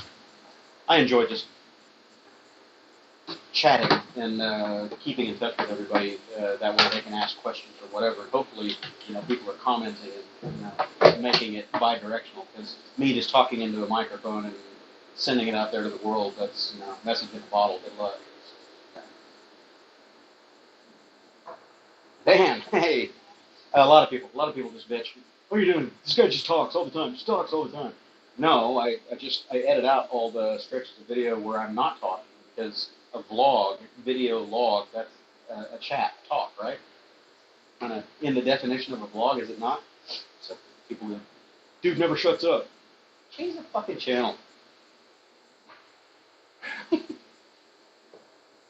Thanks, Derek. Yeah, I've been trying to keep my language family friendly and avoid the F-bombs and all the other stuff. Lives are different. Whatever pops out of my face, it's just whatever happens. But on the ride vlogs, and especially when I'm going to destination rides where I want to use that content in a more polished video, I've got to be careful about all the colorful language and personality, shall we say, because that isn't advertiser friendly. Just made it easy. Hey, you found a way? Yeah, I just pulled this out of the back. Oh, you just pulled the little... the other side of the connector. Oh, cool. So I have a white with a gray stripe and green stripe, and then orange with a black stripe. We're going to have to find a diagram for that. Do you have a meter? I've got just it's a VMN. ground and a signal. That's all it is. Yeah, I've got a VMN. But it's not a signal. These are Hall effect sensors, so they're a little different. It's not going to be an on or off. I'll see if I can find something online. They're more capacitive than anything else. Hall effect sensors aren't a 1 or a 0. Corey, got a 2006 Road King sitting in your garage since June of 20. You got a Spider RTL. Yep. Yeah.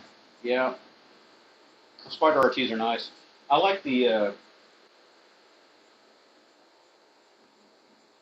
what's the one that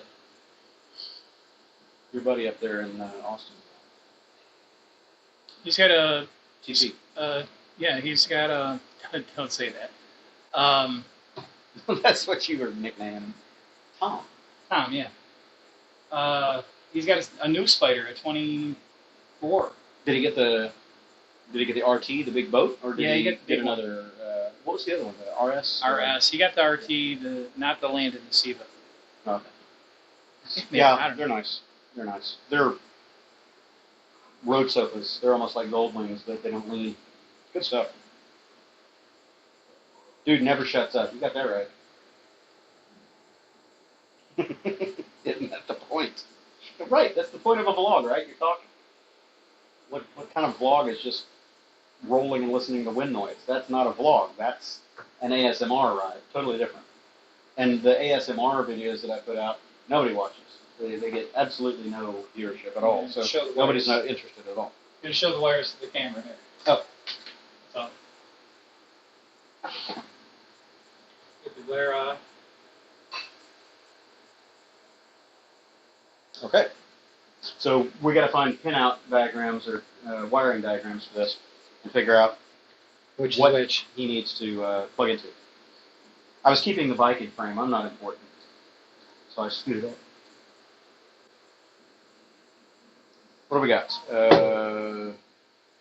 Hey, Derek. Yeah, thanks for tuning in, man. Oh, I forgot to open the stage. If anybody wants to join in and get split screen, join the live stream, send me an email, QuasiMotard@gmail.com, saying you want to join in. And we'll put you up here live and in person. All you need is it's better if you've got a webcam on your laptop or your computer, but you can use your cell phone. All I would ask is if you're going to join with the cell phone, try to mount the cell phone somewhere where it's stationary and you're hands off of it. Because if it's doing this, everybody's going to get motion sick.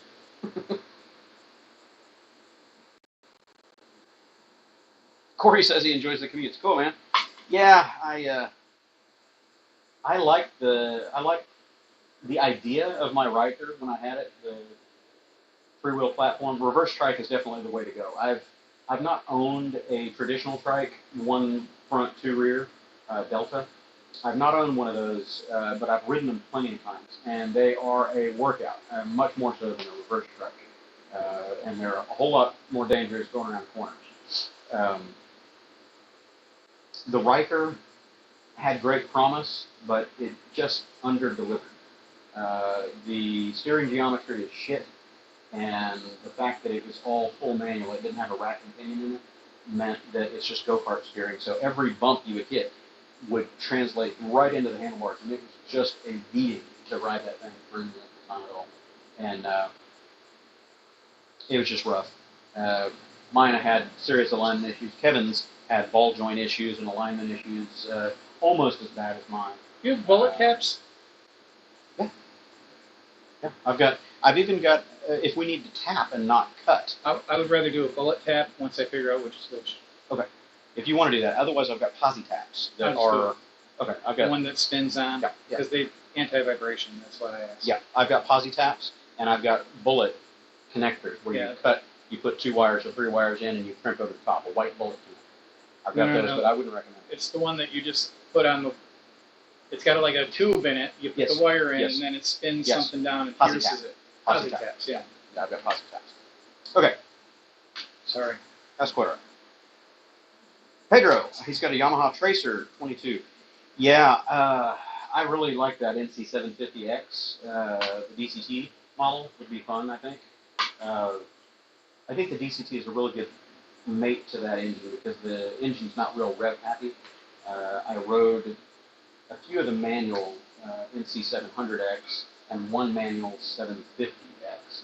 It just, I don't know, it didn't feel right to me. DCT mates better to that engine, in my opinion.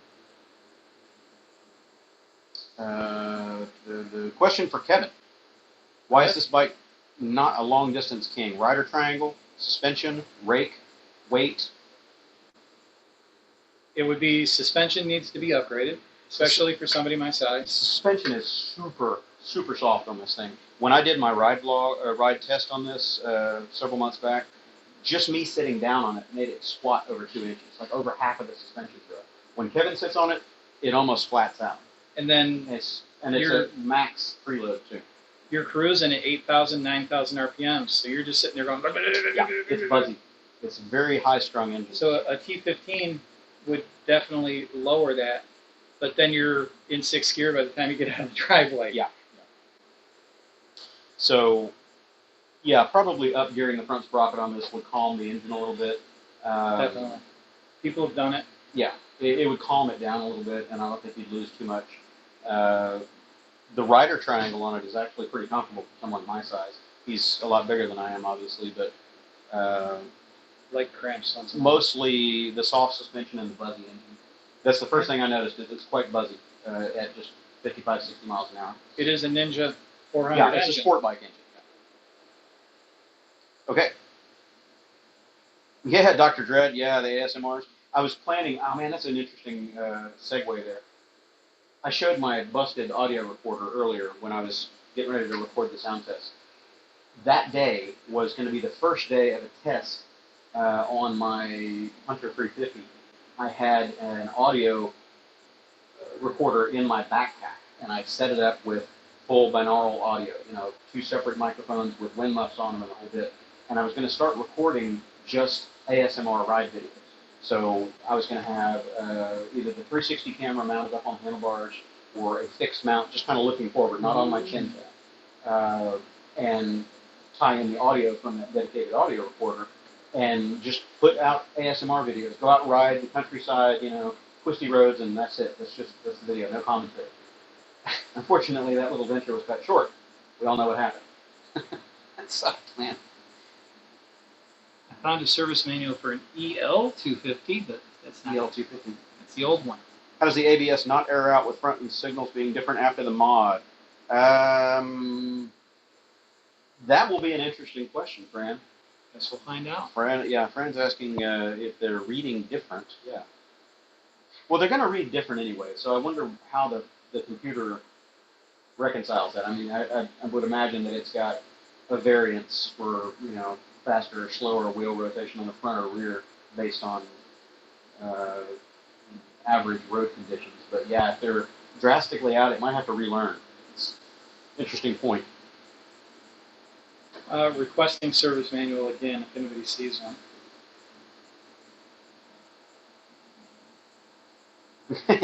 4K zoom cam. What am I looking at? Yeah. Yeah. For fuck's sake, Cam. Appreciate your influence a couple years back on PCX. Okay. So, entire MC, you're, what are you going to get? What are you trading up to? You're on the camera. Am I? Yeah. Say hi to wifey.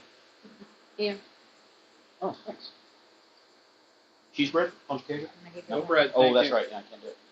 Well, it's just the Ha. name because the translation we call pão de queijo. It does have cheese on it, though. Ah, It does, and it's a flour, juca Yeah, flour. they can't do flowers. So, what are you getting? What's, Thank you, though. PCX is going away. What are you going to get? Yeah, give a thumbs up. Thumbs up's always helpful. Oh, yeah. Posi taps are the way to go. Although, I still fill them with dielectric grease when I put them on because I've had them corrode a little bit after a year or two of getting water spray and stuff on them up under the headlight and tail light and areas like that. So I packed the whole thing full of dielectric grease and then mashed it onto the wire. And I still tape over them a lot of times. Oh, hot. It's got spring preload. It's jacked all the way up. Yep. Sitting on the highest perch on that spring preload.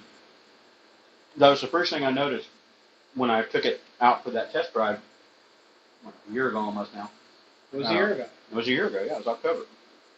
Was it after my wreck?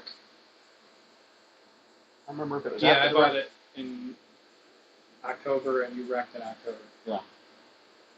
No, it wasn't after you wrecked because you wouldn't have been able to ride it. I don't remember. I didn't ride. It was slightly before. It must have been. I had it when you It picked was up. right before the wreck, yeah. Anyway, No, I had the Riker when you picked up the. yeah, when I sat down on it and took it down the street, I was sitting at the stoplight going, man, this is soft. I wonder if he's jacked up the preload. Yeah, it was all the way up. Okay. And Oh it my comes. Yeah, paperclip, you got it. It's soaking wet with all my gear on. I weigh 170. It comes with the tool. Yeah. Oh. Sorry, she was out here. I forgot to put the comment up. I told her you said hi. Okay, got to get to the bottom of the list, work backwards. On to Casual. Good stuff. And she makes it with tapioca flour. Genuine, good stuff. Ah, my daughter. Outlet. Howdy, daughter. Yep, you got that right. You gotta have dielectric grease in them. I had one that I put on the Silver Wing. I tapped into the headlight wires on the Silver Wing for some driving lights, and this is way back, 2006, 2007. And it went about 2 years, almost 3 years, and the water ingress into the posi tap ate the wire up so much, it corroded the copper so much that it just broke and it fell apart, and my headlight went out. So why is my headlight out? I had to buy a whole new harness because I ended up with like 2 inches of seriously electrically corroded, that green, it turns into green powder, the copper dissolved. So I had to buy a new sub harness for the front. It annoyed me. Hey! Bella, Derek is saying howdy. What snack is this? Pão de queijo means cheese bread, if you translate it. It's a light tapioca flour, mozzarella, and or Parmesan, a couple of different cheeses, and you bake it up. You just make little cheese balls, basically. Pretty good. Requires a cut. Look at the wiring diagram. Queijo, yes, cheese. I looked at the wiring diagram, and that signal wire does require to be cut. Okay. So it's I would recommend cutting it on this side if you're Yeah. going to cut it. Don't cut it on the harness side going into the bike. Cut it on this side. Well, you can't on this side. Is that the side coming to the sensor back here? Because Yeah. that's replaceable. The Okay. one that's in the factory harness going to the bike is not replaceable unless you want to replace your whole I harness. don't know if this wire comes up. It's a nice solid wire. Bob Thomas, got your 24 PCX, get a T-Max or Berg, yeah. Man, I really hope Honda brings the ADV 350 here. I'm not real optimistic that it's going to happen, unfortunately. Yep, wire shrink with the glue, yeah. Marine butt connectors and stuff like that have that. It's good stuff.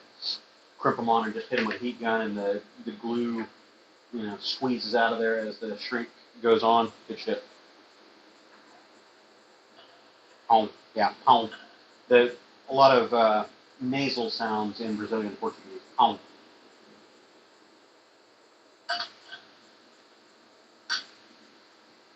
Obrigado.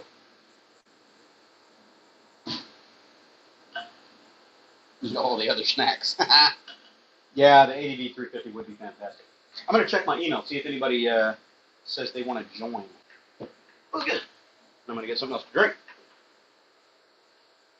Steak.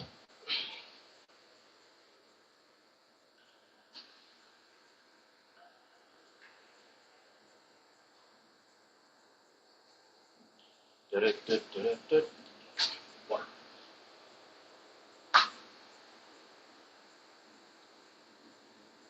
All right.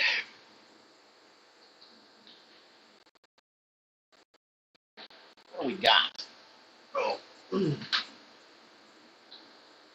So what else is going on out there in the land of YouTube viewer land? You guys planning any fall trips? Anyone going moto camping or road tripping anytime soon?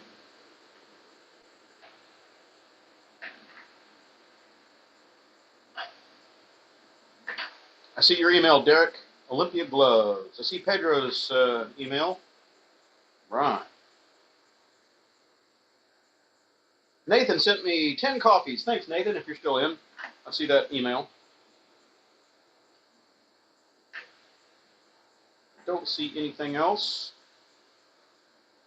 All right. If anybody wants to join in, don't be shy. A bunch of goobers on camera here anyway. We're just messing with wires.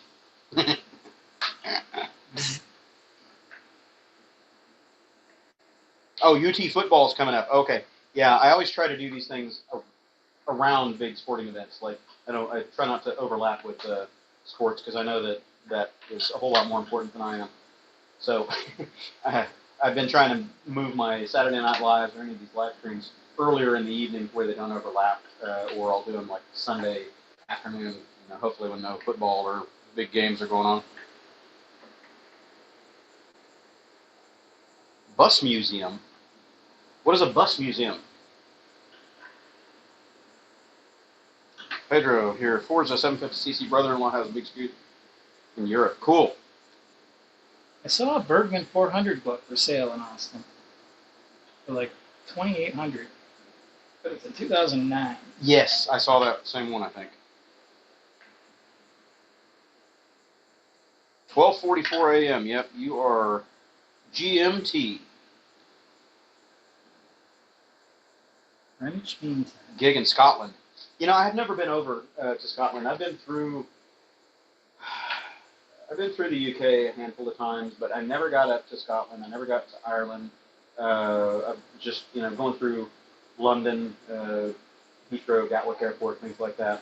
I got to go into London and go, just looking around a bit, but I didn't have a lot of time. It was like a 11-hour layover. So I thought, well, I'm not going to sit in the airport all this time. I'm going to go do something. So, yeah, I don't know. I want to go sightseeing over there. Kevin and I have been trying to find a way to hatch an evil plan to go touring Scotland, Ireland, go do the John O'Groats ride, something like that. Just go over there and disappear for 3 weeks. That'd be excellent. Most excellent. As long as they're not requiring the jab. I refuse to take the jab. I'm not doing that. I'm jabbed. He's jabbed. I'm not. I'm not doing that. I'm jabbing myself. Well, you're doing that, but that's different. Wyoming or Montana, but sugary weather. Yeah. Every time, I mean, I've been through London probably 24 times, and only 2 of those times was it not raining. I mean, it's always friggin' raining there. Like 280 days a year it rains or something like that. I've never been out of the country. Gray, shitty weather all the time over there. I've set foot in Canada. That's about it. Because I lived in New York. Yeah. Eric says he drained the tank and put new gas in the Metropolitan. Haven't started it since 21. Wow. Yeah, Hondas are great. But it's fuel injected, so, you know, generally, as long as it doesn't get rusted up or really crap up the fuel pickup inside the tank, it'll be okay. I was surprised that my little C3 gummed up the injector again, and I had to pull that apart. That's surprising.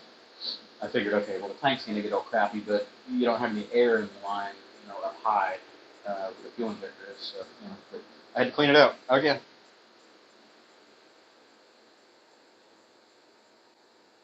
Nappy Mac Life, hey man, motorcycle party, yeah. No, this ain't no Diddy party. Screw Big oh yeah, Big Bend. Yep. We talked about that a few weeks back. Big Bend would be awesome, and later in the year when it's not so hot would be great. I wonder how the political climate, you know, as far as travel safety is down there, because I know they've been having a lot of problems at the border, and Big Bend is right there on the border. So I don't know. Montreal.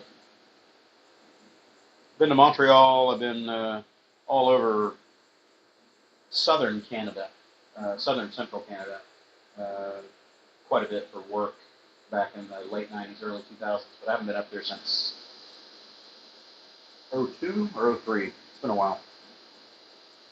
Yeah, the C3 did that 3 times.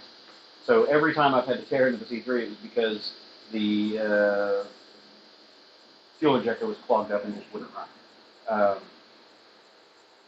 The problem with that fuel injector is it's built into the fuel hose. So if you got to replace the hose, it's like $300 for that stupid hose with the injector clamped onto the end of it. And it's that high pressure stainless steel clamp. It's not one that you can just undo yourself. You shouldn't anyway. So yeah, I don't want to spend $300 for a fuel injector. So I clean that hose out and just soak it, and it works okay. Guy isn't moving. Which guy isn't moving? What did I miss? Tim, 2 years in Italy. Grunt buddies couldn't pay you to go to London. Oh man, I know. It's just gray and dreary. I would just lose my mind there. I don't mind the rain. I kind of enjoy the rain, you know, cold, drizzly rain, as long as it's not freezing cold. But only when I know that it's on its way out. You know, it's just a couple days of that. That's fine. You sit around and be mopey, you know, feel like shit, hate your life, looking at the, you know, the rain falling. That's okay for short stints. But when it's like that 280 days a year or something, no. Yeah, man, thumbs up on the stream, man. Did you winterize your bikes and put them away yet, Mac? I remember you sent me a note saying that you were going to park the Rebel and the Navy for winter because it's getting cold up there in your part of the woods. Political climate, yeah. Well, that's the good thing about 2A friendly states.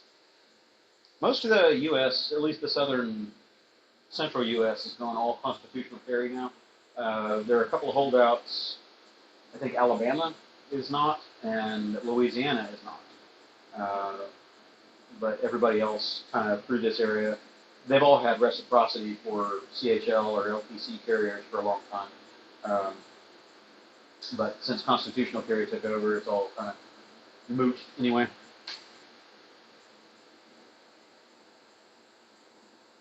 Same garage. We are in the same garage. Which garage? My garage. He's still looking for wiring diagrams to figure out which wire to cut to put in the Speedo healer.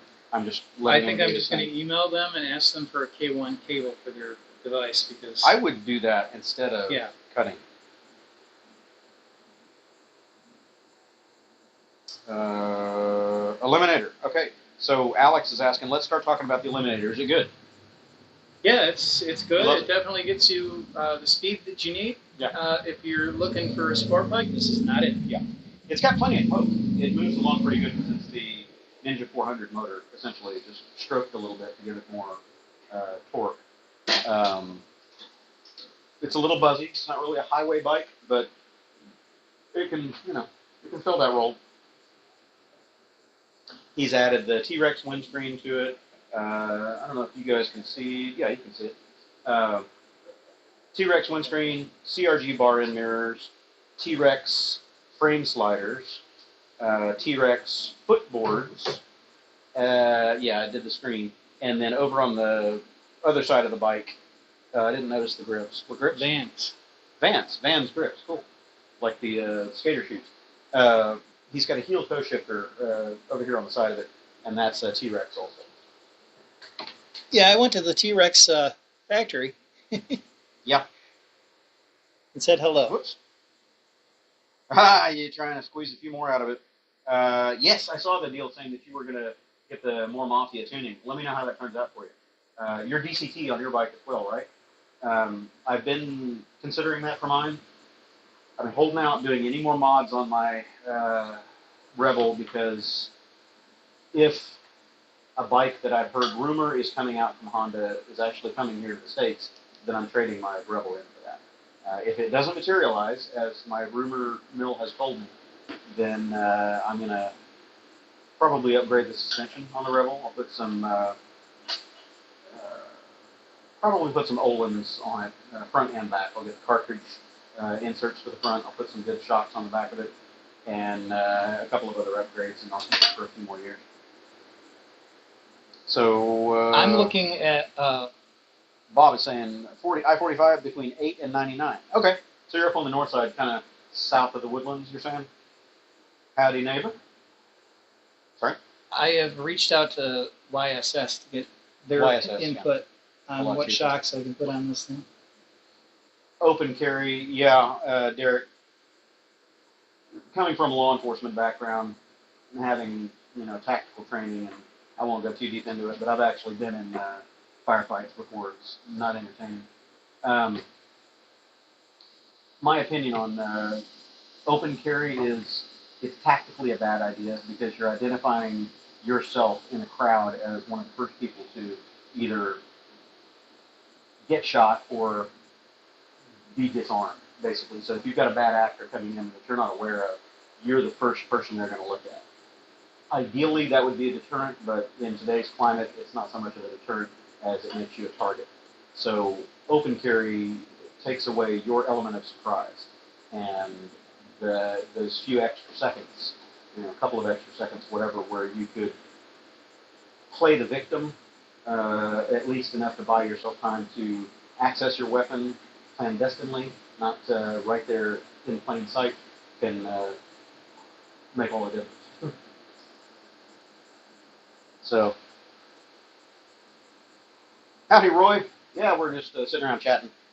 Kevin's yanking wires out of his bike. He was going to install a speedo healer on this to fix the speedometer discrepancy, but we're deciding that cutting the factory harness is probably not a good idea. Trying to catch up. Yeah. Well, I'm never more than a short distance away from a firearm because you just never know with the crazy climate that's going on. Just right here in Houston, a couple days ago, there was a hot home invasion. I put on my Discord server. I put the video up in the FUBAR channel, or politics channel. I think it was in the politics channel. A hot home invasion. A woman at home with her child. Nice house. Looked like a nice neighborhood. Somehow the police were called because there were intruders in the house. Two guys. One white guy, it looked white. The other was a Hispanic guy. Both armed. They had pistol whipped the woman or whatever, and the cops went in looking for them and got in a shootout. The bad guys started shooting at the cops first. Live, middle of the day, hot home invasion. Jesus. It's getting crazy. I'm never more than 20 feet from a weapon. Not including myself. What do we got? Suspension being soft. Yep. Yeah. Soft, buzzy. Fellow farts. Hey, easy there. An old fart. I'm an old fart. Olin's, yeah. Olin's definitely. Can you hold this for a second? Yep. What kind of magic is Neil doing to the PCX? That's a good question, Chris. Oh, yeah, I have a box from Neil. Yes, we're going to open it. I don't know exactly what all he's doing besides the tank. And I'll pull a photo up on the screen in a minute. I'll show you. What do you need me to do? Oh. Make sure that I'm looking at the right way, all right? This is the thing in the back. I can hit it. If you can.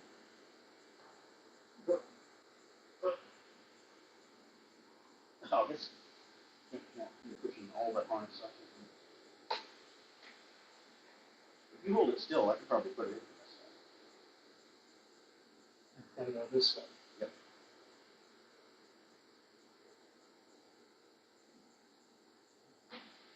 Nope.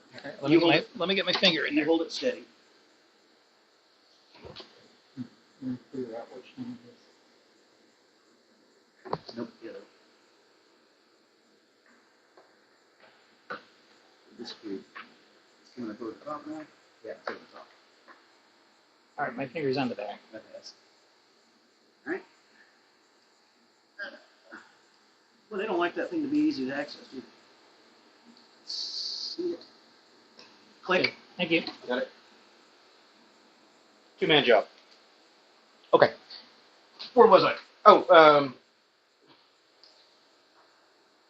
I'll download the picture and put it up on the screen.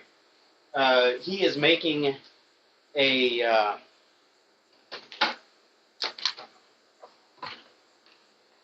custom fuel tank for it.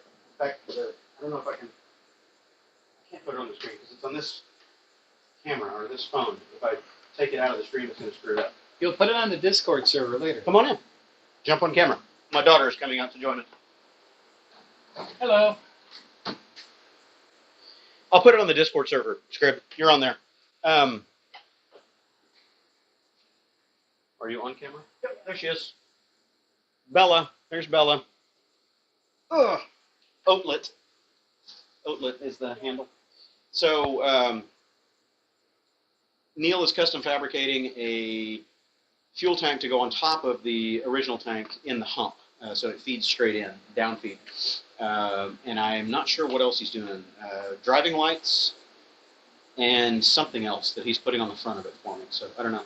It's going to be a surprise unveiling. I'm not sure.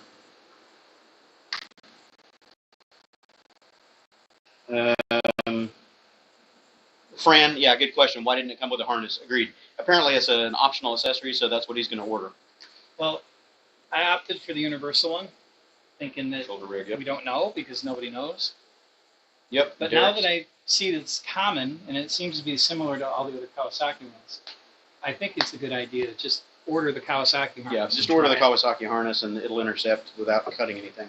Because if you cut any wires, especially the harness side, you void your warranty. Yeah, so, yeah, Derek, from a tactical perspective, people that open carry, it's one of those pissing contest things. Unless you're a commissioned officer and you're in uniform, or even if you're a detective or a special investigator or something like that, and you've got a badge on, at least that's an official capacity. Anybody open carrying outside of official capacity, that's just swinging balls, man. I mean, you're just look at me, kind of bullshit. That's silly. If you're out on a ranch, or you're out hunting, or you're out in a hostile environment, operator type scenario, sure, weapon free, but anyway. I just like to play security guard. That's what they do. Play security guard. Not even Was be it a Paul security Blart guard. Mall Cop? Just play one. Doug, hey Doug.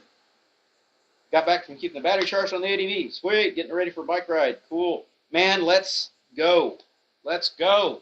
I'm sorry I missed you guys. Did you ever make it to Scoot the Ozarks? That's when I had my gallbladder thing and I was out of commission. I was hoping to catch up with everybody for that. I haven't been out. I haven't had anything. I need to get out. This is the SNL. Hell yeah. I know I'm already intruding on football time, so I think people are going to be dropping out. But yeah. We got 45 of us in here. You want a chair? Okay. going to get my daughter a sitting device. You want to sit on this side, that side, over here, this side, where side? Over here. Not as in the middle of the camera.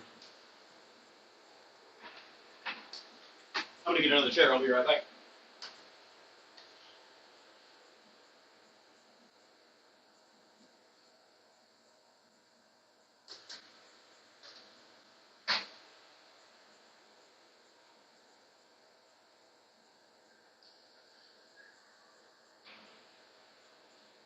So, did you tell your dad what I brought you, or did he see it? I saw it. That's awesome. Thank you, sir. She likes it. Kev brought a North Face. Vest. Yeah, like a coat vest kind of thing. Made out of plastic bags. It's recycle friendly. It's 160 bucks if you wanted to buy one today. Wow. Fancy. Okay, so here we go. Oh yeah. Oh yeah. I never had the privilege to serve in the military. I was in law enforcement in my early 20s for a short time. It was an early career, and I decided that I didn't want to stay in that because the pay was shit, and there was a whole lot of bad mojo going on in Oklahoma at that time with various law enforcement entities, shall we say. That's a long story. That'll be a members only quasi-raw stream one of these days. Plus Talk- you had Talk about my my shootout. that building blow up, too. Oh man, I had all kinds of stuff. Hey Glenn, how's it going, buddy? Good morning. I'm going to go get Josh. 'cause Joseph Rhodes. He wants to ride it. Oh, Josh wants to, okay. Oh, and I didn't put my toolkit back in there, but I'll do that later. Joseph says howdy to you, Bella. Hi. Glenn says howdy. Nathan says howdy. Hi. Derek says howdy.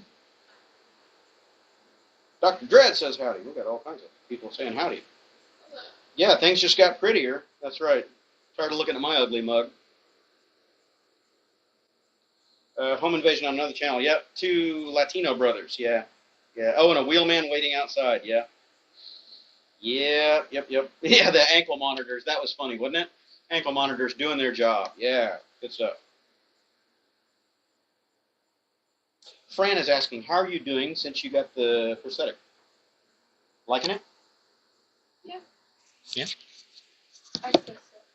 She's doing better. There's still a lot of mobility challenge with it, so. Adjusting to be done. Yeah.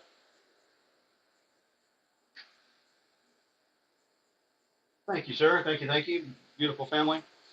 1911 while flying. Yes, sir. Flying private, commercial, military. Flying how?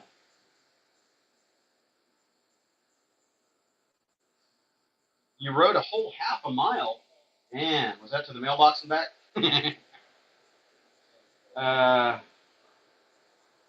Yeah, Bella's doing a little better with mobility. Still, she's a shut-in almost, unfortunately, because of our car situation. We don't have a lot of transportation right now. Hold a moment until the noise goes away.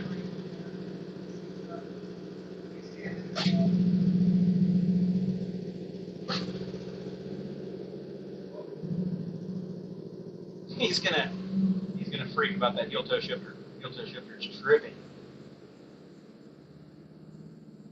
It idles so high when it's cold. It's interesting. It's a very high idle. My Honda doesn't idle nearly that high. Okay. I'm not sure. We'll have a chat sometime, Derek, about law enforcement. You had you've got it all in your family, so I'm sure you've seen the ups and downs and the stresses that go with that job. I was Hola. constantly tried to get talked into being law enforcement because I know so many police officers. Right. And then they're like, "Oh, you'd be a really good police officer," and I'm like, "Nope. I see what you do. Yeah, I respect what you do, but I don't want to do it." the problem with law enforcement, in my opinion, at least the modern state of law enforcement, is it doesn't pay well enough to attract good quality people. State troopers get paid very well. Well, yeah. Troopers, and if you can get out of, the normal beat cop stuff, it's okay. But most of the people that are in it these days tend to be the personality deficit types where you got to get out there just for the adrenaline rush and go fuck with people. Can't deal with that. I can't stand hypocrisy. Navy, okay, Bob Thomas, Navy, hell yeah, man. 1911s, good stuff. Tim says, hi, Bella, looking better than the last live stream. Yep. Thank you. Okay, so the entire MC says, found a gold wing, gonna miss the PCX, but enjoying the wing. Yeah, well, totally different world. Yeah. Much heavier. Yeah, just a little. Yeah, the wings are awesome. I've had 4 many moons back, and I haven't had one in the last 15 years or so. I miss the road sofa, the rolling bark lounger feel, but I don't miss the 800 pounds. It's just not fun to wrestle that anymore for me. I can do it, I just don't enjoy it.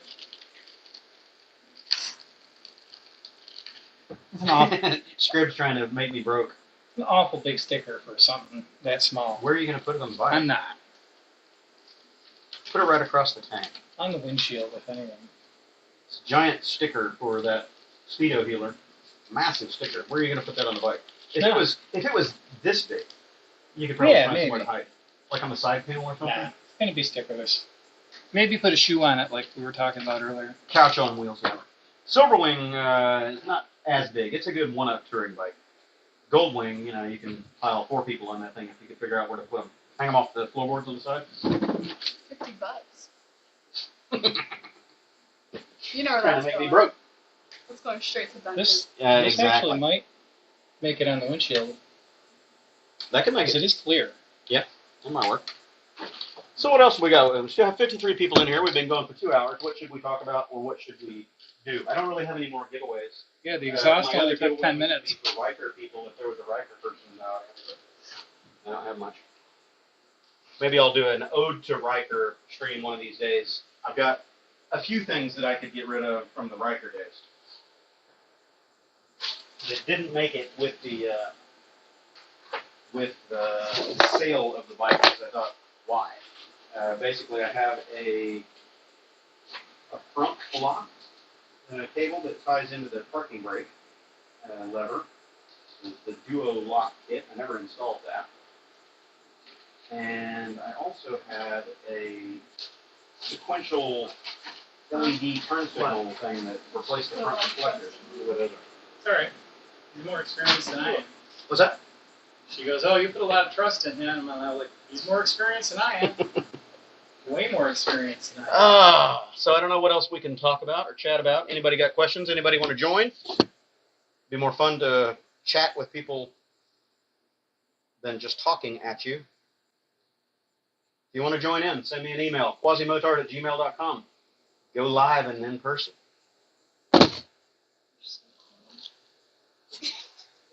The dad jokes.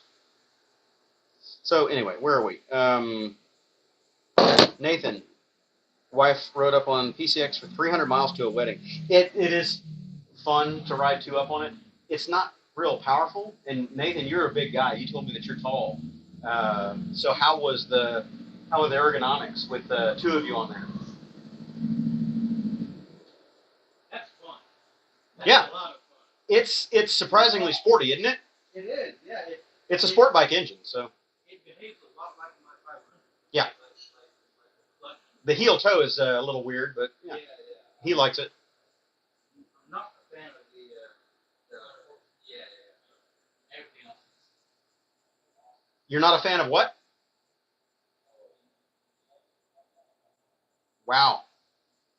The first Goldwing, the GL1000, yeah, those are nice. I'd love to find one of those, but if you find any now, the frames are rotted out. Everything's just rotted out. Dead. Yeah. Don't want to sell that wing. I hear you. I'm not trying to break the internet. Giant tour bikes take the fun out of motorcycling.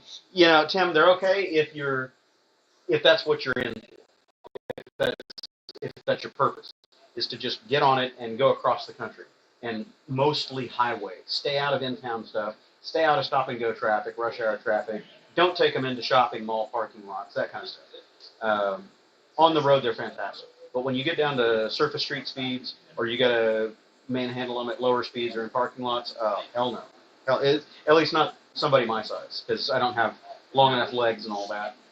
And the ones that I had were pre-electric reverse. So good fun when you pull into a downhill parking spot and you don't realize it's downhill until it's too late. Oh, God. Sucks. Backing up a 750 or 800 pound bike uphill.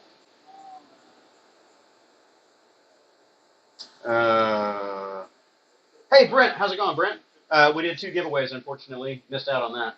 I gave away a Sena 50S, brand new, factory sealed, Sena 50S Bluetooth.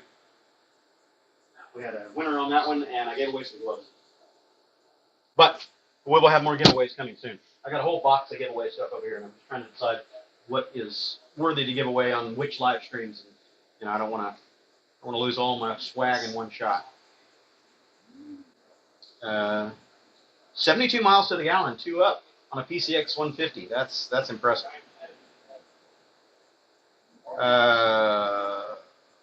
Which is my favorite, scooter or bike? That's a good question. I'm going to have to defer to the female excuse of, well, you can't just have one set of shoes or purses or whatever. You got to have multiple. You know, they all fit different roles, different flavors.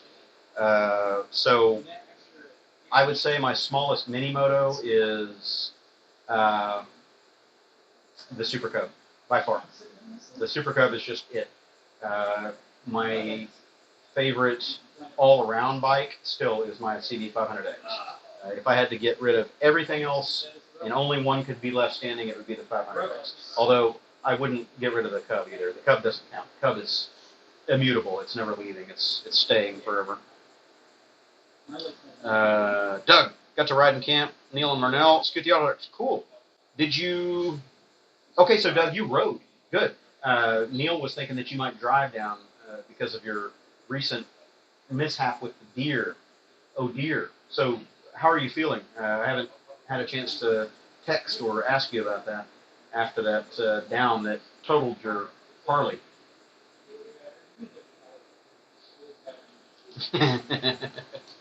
Yeah, I'm definitely not a good influence. Does the Coffman have a break-in period? Nope. Nope. There's no packing inside that thing. It's a pure mechanical baffle, so it's basically just a straight-through core, and then the noise insert that goes in there, the DB killer, is a perforated stainless steel tube that's got like a V brake on it. It's kind of hard to explain. I might actually have one over there. I'll pull one out of the box. And it's just a diverter like spark arrestor, but there's no stainless steel packing or fiberglass packing or anything like that, so there's no break-in period. Ride it like you stole it. E-clutch. I won't know until I ride it. From all the reviews that I've seen, Birch, Life of Birch, got invited to the Honda demo for that, and he liked it. I think I would probably like it. I just need to actually ride it and see how it behaves. It's not going to be the same as a DCT, so I don't think the shifts are going to be as lightning quick, imperceptible, because it's not a dual clutch setup. It's a traditional clutch that's got an electronic actuator. So, I don't know. Could be interesting. I would love to see the GB350 here, the Highness, they call it over there in India. I don't think we're going to get it. We'll see. I think they should bring it here to the U.S. to compete with the Royal Enfield, but they're going to have to be at a pretty low price point to keep it, you know. I think people might pay $500 more for Honda over the Royal Enfield, but if it's $1,000 more, you're already in Speed 400 territory, so,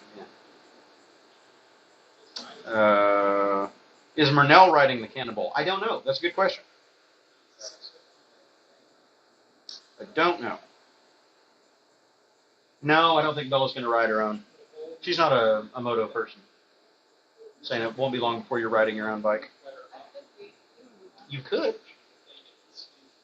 This is Grace. She's not doing too good lately. She's been having real bad arthritis, and she can't sleep. She's got no appetite. We've taken her to the pet ER. Cost $1,000, and she needs a whole big battery of tests to see what's wrong with her. But it's just age. She's 15 years old. And these big breed dogs, they don't really get much past about 16 years, so she's kind of wearing out, unfortunately. She's a sweetie, though.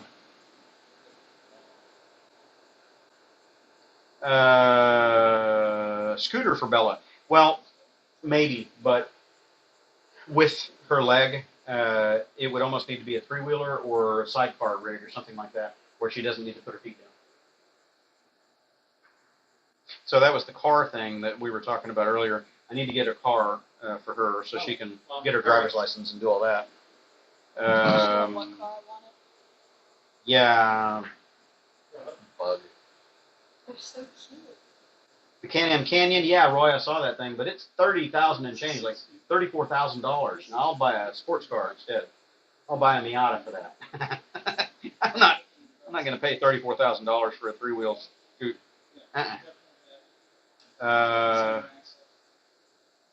Shalom Brody, hey, how many states have I been to? I need to count. I have not been to Washington State. Everything else, I'm trying to think if there's any that I've missed. That's it. Out of the continental U.S., the continental 48, lower 48, I've been to all of them. I've not been to Alaska yet. I've not been to Hawaii, nor Puerto Rico, anything like that. But as far as continental contiguous 48 states, everything except for Washington. So maybe we'll go a little further up for Cannonball next year on our way up to the starting point and go to Washington and then come back down. We'll see. Yes, Scrib. I know. I'm envious. How did you find a Miata with only 9,000 miles on it? And if you don't mind my asking, how much did you pay for it? I had a 2001 NB base model, nothing fancy, and I upgraded it. I did a bunch of stuff to it, and I love that car, and I wish I'd never sold it. It was the manual rag top. I didn't have the hard top option, but I put performance suspension. I put an X brace under it. I put a Jackson Racing supercharger on it, and I needed a limited slip diff. It didn't have a limited slip, so that's what I was sourcing, and then I ended up selling the car instead of doing that. But the Jackson Racing supercharger made all the difference. It gave it, I don't know, I think it was 65 more wheel horsepower and about 90 more pound-feet of torque at the wheels. And it's exactly what it needed to make it tail happy whenever you wanted it to. It would kick the back end out, you could throttle steer it, you could do everything you wanted to do. It's fantastic. Loved it. Oh, 8,900. That's a good deal. For that low of miles, that's a great deal. Dan, you've got a Miata? You got an 08? I've been looking for like a 14 to 16 NC. That's what I want my next one to be, is an NC Miata. I want the power hardtop. Oh, it's an auto. Oh, no, I'm not jealous of you anymore. You suck. That's not a sports car. You suck. That's blasphemy. That's like an automatic Porsche. And I don't mean a PDK. I mean automatic slush box. In a Porsche, that's blasphemy. Miata, I don't know. I've seen a few automatics. I was thinking about getting one because it's a funny story. The Miata that I got originally, I bought for my wife because she just had to have it. We saw it at a dealer. It only had 4,000 miles on it or something. It was basically brand new. We paid $18,000 and change for it, and it was only 2 years old at that time. I think it was 2004, something like that. Anyway, so it was a standard, of course. My wife doesn't know how to drive a standard, and she's like, "Oh, I promise, I'll learn. You can teach me to drive it. I just want this. This will be my birthday present, our anniversary present, Christmas present, everything. I love this car. I want this car." She drove that car exactly twice, 2 times. That's it. So I drove it, and she drove our Accord.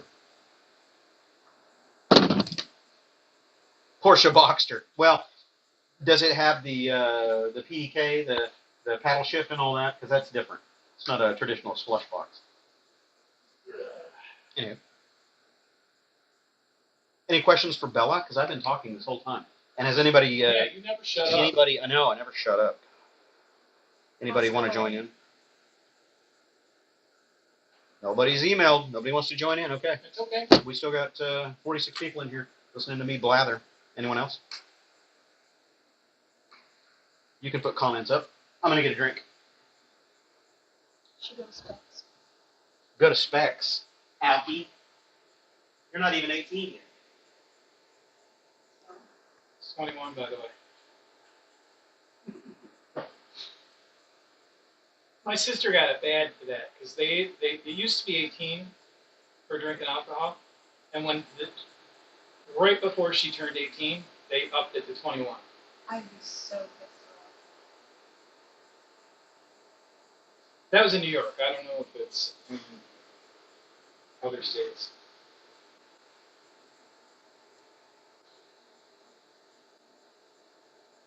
Okay. Yeah, this is still going here.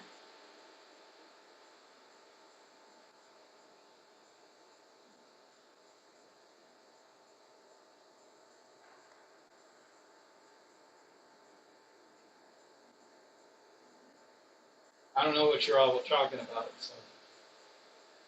I wasn't really listening.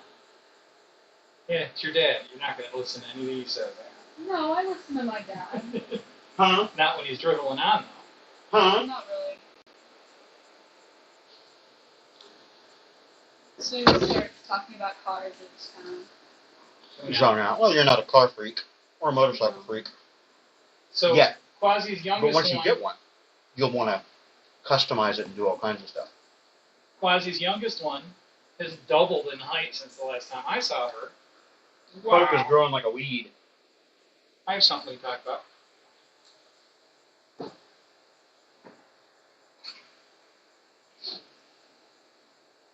Okay. What? Wait. Not yet. Oh, yeah. Did you get your GMRS ticket yet? Yes. Cool. So, Kevin got these. VTech Pro, UV Pro, whatever. They are, will you focus and quit jumping? I'm just going to stay focused. There it goes. They are GMRS radios that Bluetooth link in to your phone or your headset or whatever you want. So we're probably going to run these Cannonball next year. We'll get a couple more of them, and we'll have everybody in a talk group. So our support and chase vehicle can join in the conversation, and it's going to have longer range than the Cardos. So the Cardos are line of sight, and they're only going to work at about 3/4 of a mile line of sight, roughly. So you go over hills or whatever, they drop out. GMRS is going to get you a couple miles and change. So All right, over it just popped. average conditions. The app is very small in print, so I do apologize. But you can program it right on the phone. It's got all the channels in there that I put in. And you can have it scan channels for listening for traffic. But we're on 18 right now. We can actually talk to each other. Cool.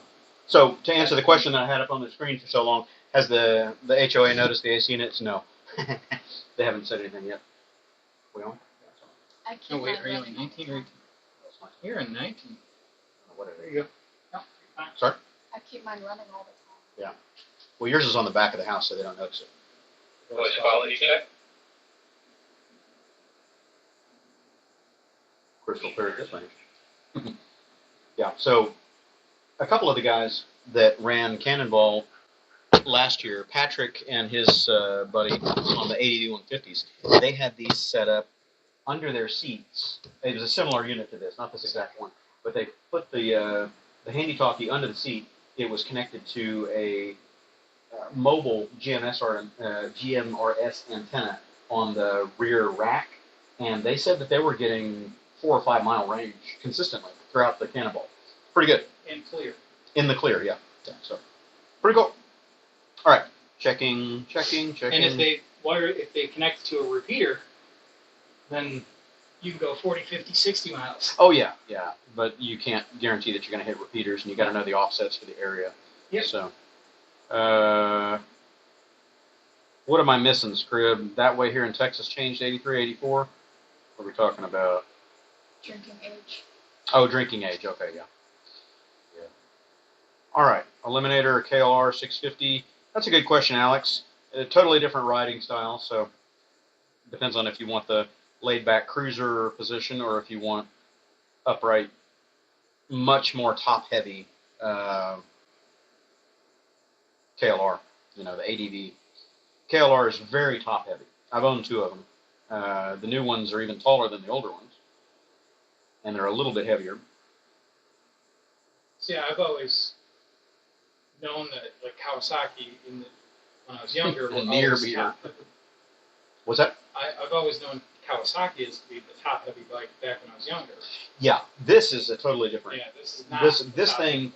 is so, it's got such a low center of gravity, it feels featherweight on top. It's Yeah. amazing.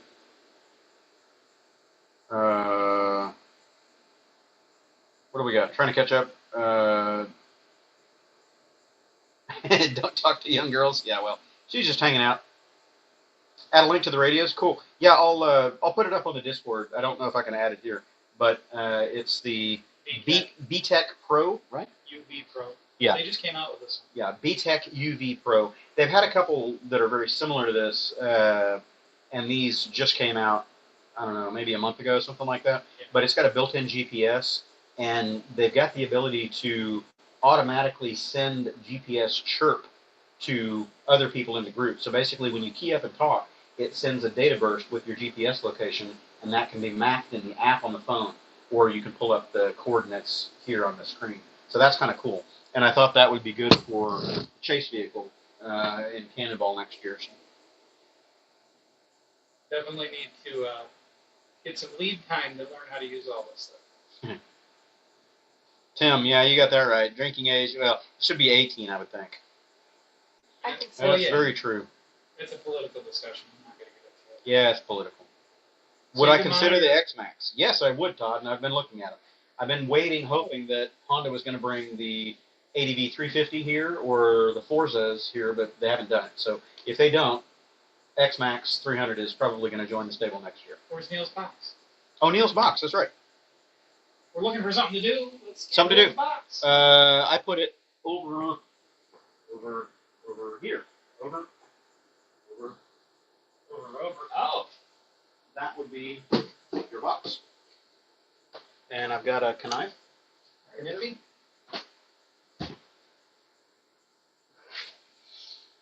So all I know is it's a box for me. It's a box. That's all I know. He got a. Yeah, exactly. He got a present in metal, present in steel.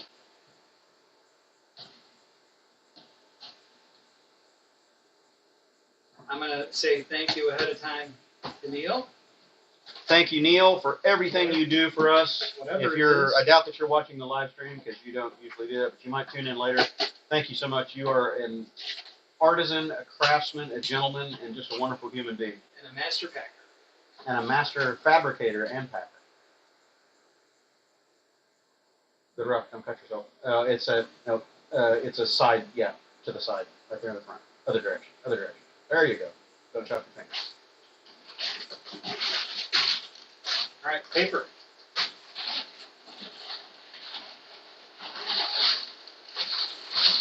Paper. See, told you is a master packer. I see a piece of metal. There's metal. All right. So let's see. Okay. I'm assuming So that's your GPS mount? I'm assuming this is going to go in where the cover is. Let me make it so you can see this here. Doug has an ADV 150, and I think Neil was making one for Doug as well. So there's screws in the front Mm-hmm. that are on the side of the instrument panel. And I think this goes around and on top of the instrument panel. And then probably these are holes for mounting. Yeah, they're probably not able to hear you too well, so. But yeah, these are where the holes in the ADV are, and this would be the instrument panel cover, the top, the sunshade. Okay. So this goes probably on top or in front of, so we mount stuff up here, or maybe even these are mounts or something. But yeah, thank you, Neil. Thank you very much. MMC, I'm yes. sure we'll, Yeah, this is Kevin. He's the guy that got the ADV 150 that I did the video review on a couple years ago. Bikes and Pizza guy. Bikes and pizza. Which I got to back up again. Near beer is as bad as decaffeinated coffee or CBD smokes. Yeah. I love coffee. I don't smoke. But the near beer stuff, like the O'Douls and all that, what's the point, man? You're drinking something with barley and hops, but no alcohol? Come on, what's the point? Cool. So hopefully this is very similar on the 160 as the 150. Cool, man. It should be. I don't think their shader is not different. The Berg 400s are very nice. They're a little vibey, so I don't know how that compares to the X-Max 300. The Bergies are a little vibey, in my opinion. So was the Yamaha Majesty 400. It's just a big thumper, 400cc thumper pretty much. Yeah, so it's going to vibrate a bit. What the Japanese do to those Majesties? Yeah. Crazy. Yeah. They're a little vibey, though, in my opinion.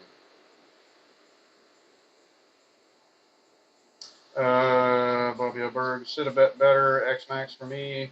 Want to like the X-Max, but the Berg is a better fit. Cool. Yeah. Unfortunately, it's over the 300cc limit. So, what's your opinion on the Majesty's vibe? As far as the engine vibration compared to the X-Max. Did you ride both of them? How did you like that? I haven't ridden the X-Max yet. I've ridden Majesty many times.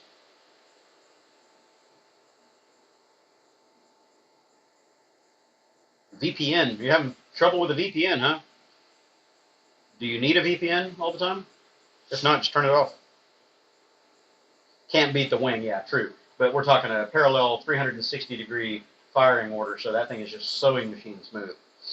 Totally different animal than Thumper. What else?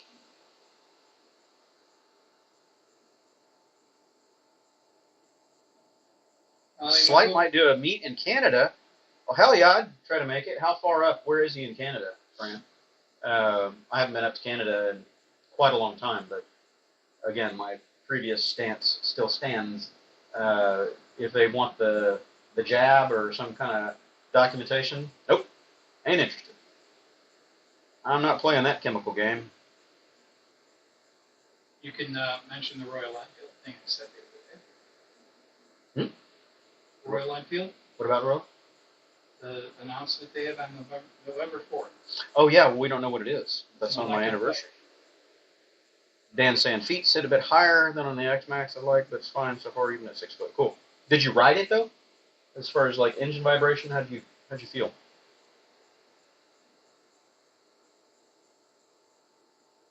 Yes, I have. I haven't ridden it enough yet.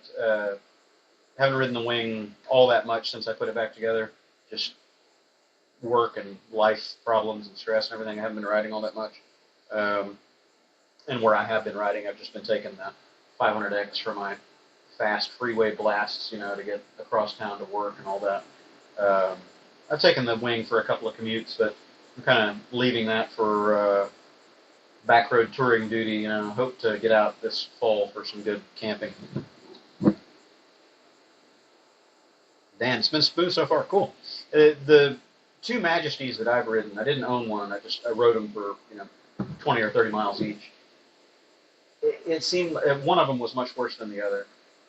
It had a lot of vibration, and I don't know if it was just something about that particular scoot, but it seemed like it was kind of just more lopey. And of course, that might just be bias on my part because I had Silver Wing already. So I'm used to sewing machine smooth, and the Majesty was kind of lumpy. So I don't know. Kevin,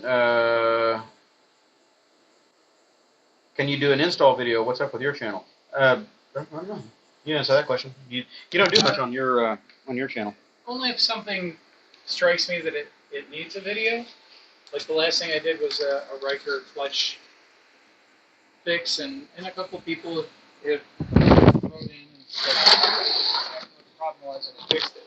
So, Gotcha. you know, I'm not there to entertain anybody. I'm there to just show, hey, this is how you do this. For entertaining, I'll hop on your channel. There you go. Video production is it's time consuming. And I've had, you know, personal family problems in the last 6 months. A lot of going on in your world. And I don't have the time I had. Back, like 2019, we were riding everywhere. We were going to College Twisted Station, Sisters, and, Twisted Sisters, and, you know, it was like every other weekend we're going somewhere new, and it was great, but I don't have that time, nobody else Well, has. now maybe you'll have a little bit more freedom, more opportunity. So Travel international. Woodstock, Take a real Ontario. vacation. Woodstock, Ontario. I don't know what it is. It's in Ontario. So what kind of meet is he going to do, Fran? Do we know? Is it just like a meet and greet? I don't mind riding across the country. Obviously, I've done it a few times. I rode 2 hours here. He can keep the cross-country stuff. Ideally, there would be some kind of sightseeing opportunity there. So, yeah, I don't know.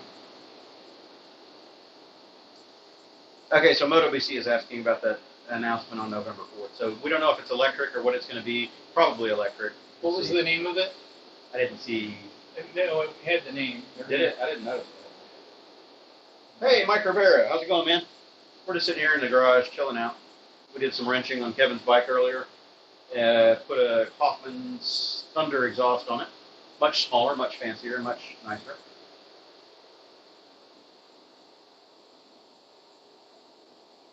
Yeah, that's what I would be interested in. If they really do bring the Flying Flea out, a 125cc, maybe 200cc, some small bore, that would be really cool. But it's going to have to be at an extremely good price point. And when I'm saying extremely good, I'm like $2,500. It's electric. It's not. Okay, if it's electric, I'm not interested. Oh, I think there's an actual picture of one. Electric, Fully electric. not a fan. No, Not a fan. not yet. And Battery technology Energica, still is not there yet. Energica isn't bankrupt. And Energica filed for bankruptcy. We all kind of knew that was coming eventually. Can't sell $35,000 sport bikes easily.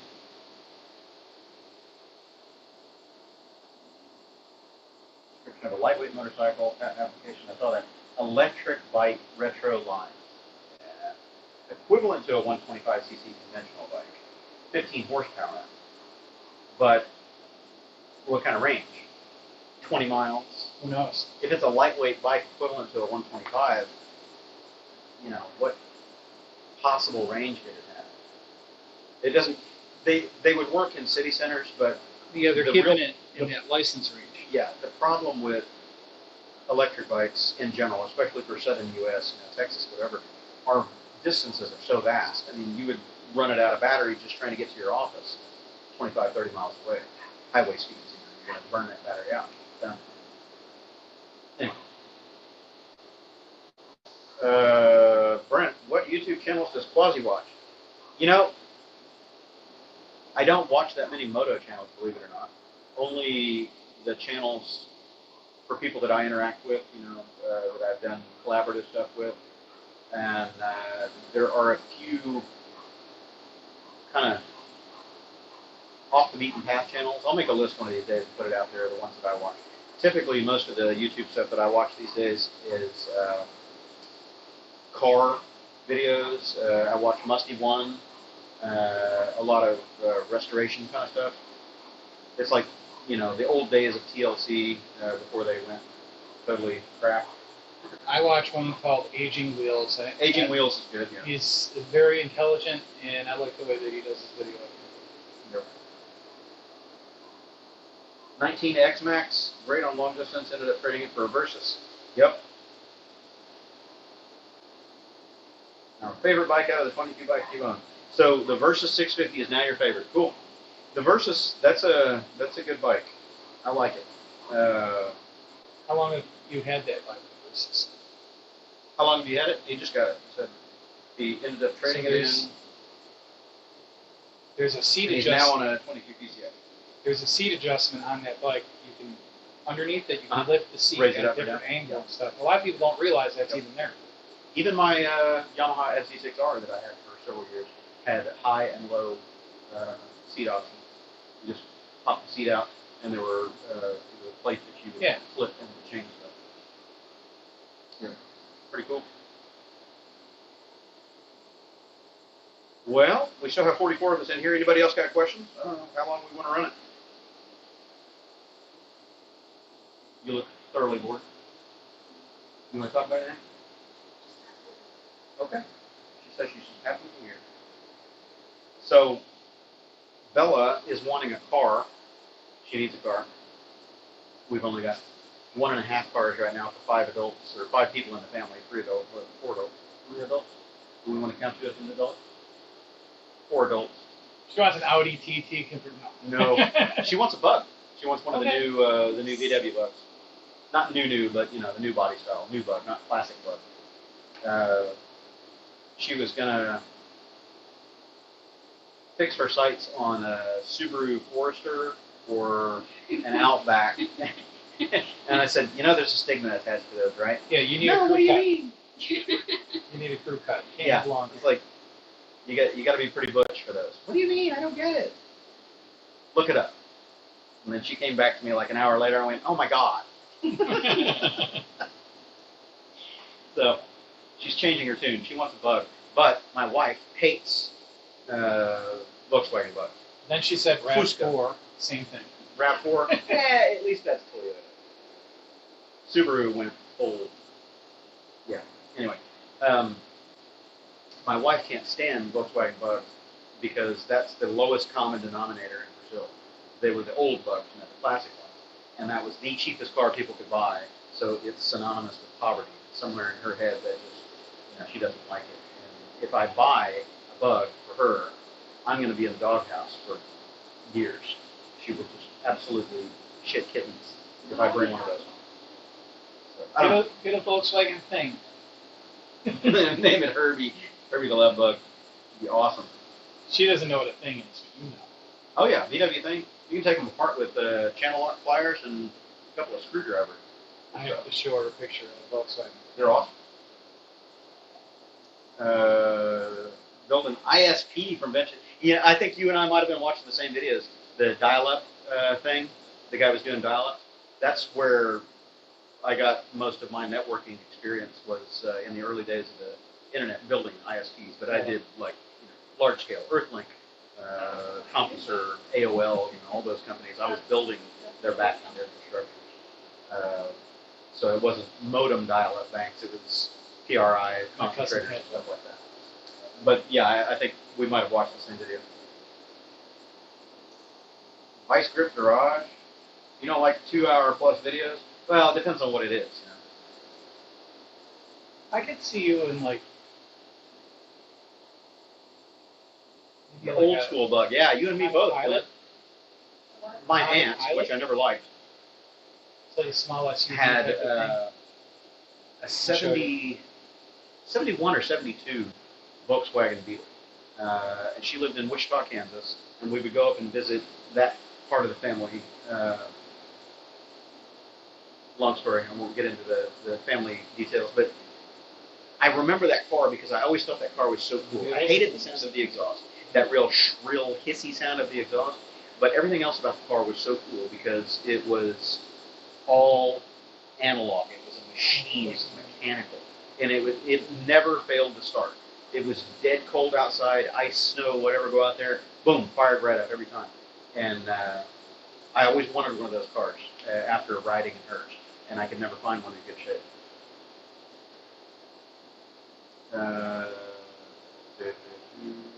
VW Fox. Oh, the Fox. Wow. That's a blast from the past. One of my friends that I went to school with had the Volkswagen Rabbit diesel. So a little four-door piece of shit, had like 35 horsepower. It was awful. Had glow plugs, you had to turn it on and wait for the glow plug light to go out before it could start. Had no power. It could barely go 60 miles an hour on the highway, but it got, I think, over 60 miles to the gallon. It's insane.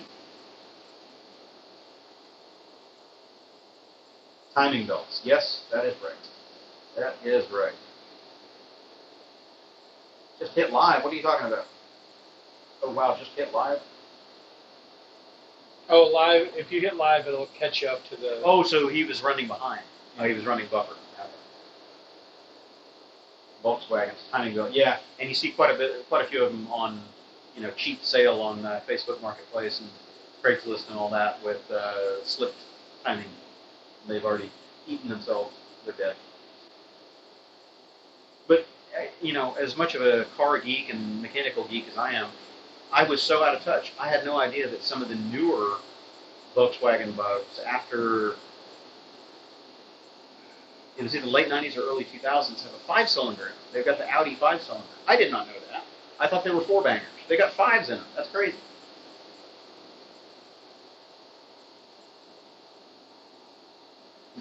Derek, someone pet Grace. She's getting her attention. Yeah, thanks, Bella. Rusted out POS. Somebody, yeah. But there have been a lot of those. There's a new trend going around. We bought these, $200 motorcycles. Can they make it across the USA? Kind of stuff. That trend is getting old. I would much rather see a real adventure. Someone goes and buys it and really makes it home without a contingency plan. No chase truck, no video crew. You're living it. If it breaks down, you're shit out of luck. Good luck. Mini Cooper S, early 2000 up to 14. Yeah. What I want is one of the John Cooper Works, whatever, the Works minis. Those are nice. I've just heard the engines are nightmare on them. Rabbit diesel with 2 tanks. Oh my God. 2 tanks, 29 gallons. That weighed almost as much as the car. VW diesel pickup truck. Whoops.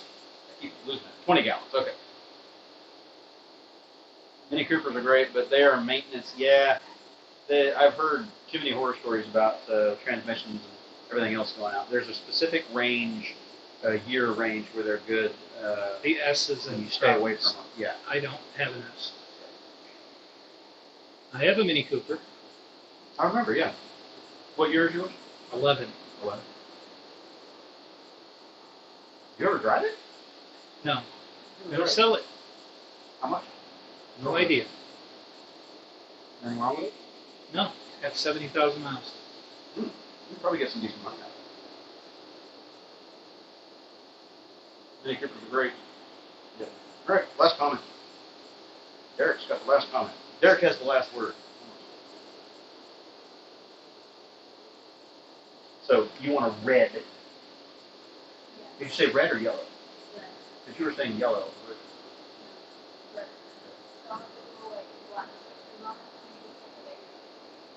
And then I'm going to put the lashes on So the head. black stickers to look like a ladybug.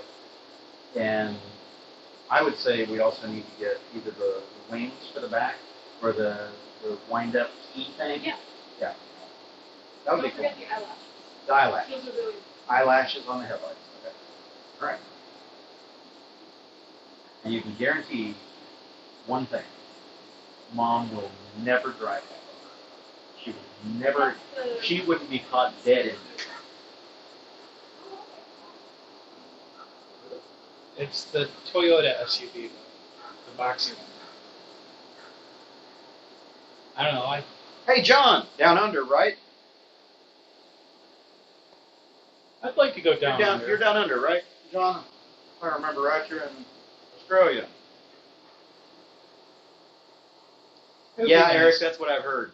And I don't know if there's a good year range to look for or to stay away from, but there are just a shit ton of them on Facebook Marketplace and Craigslist, and you find them all over the place for $2,000, $3,000, $4,000 all the time, and they've almost always got blown engines or transmissions. So I don't know if that's owner malfeasance, not taking care of it.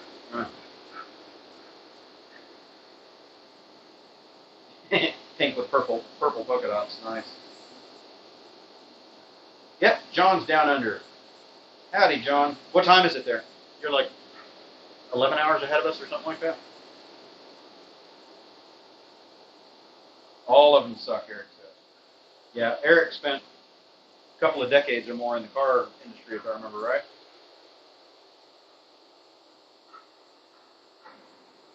Max headroom segment. Get the glitch going. 67 Dodge van.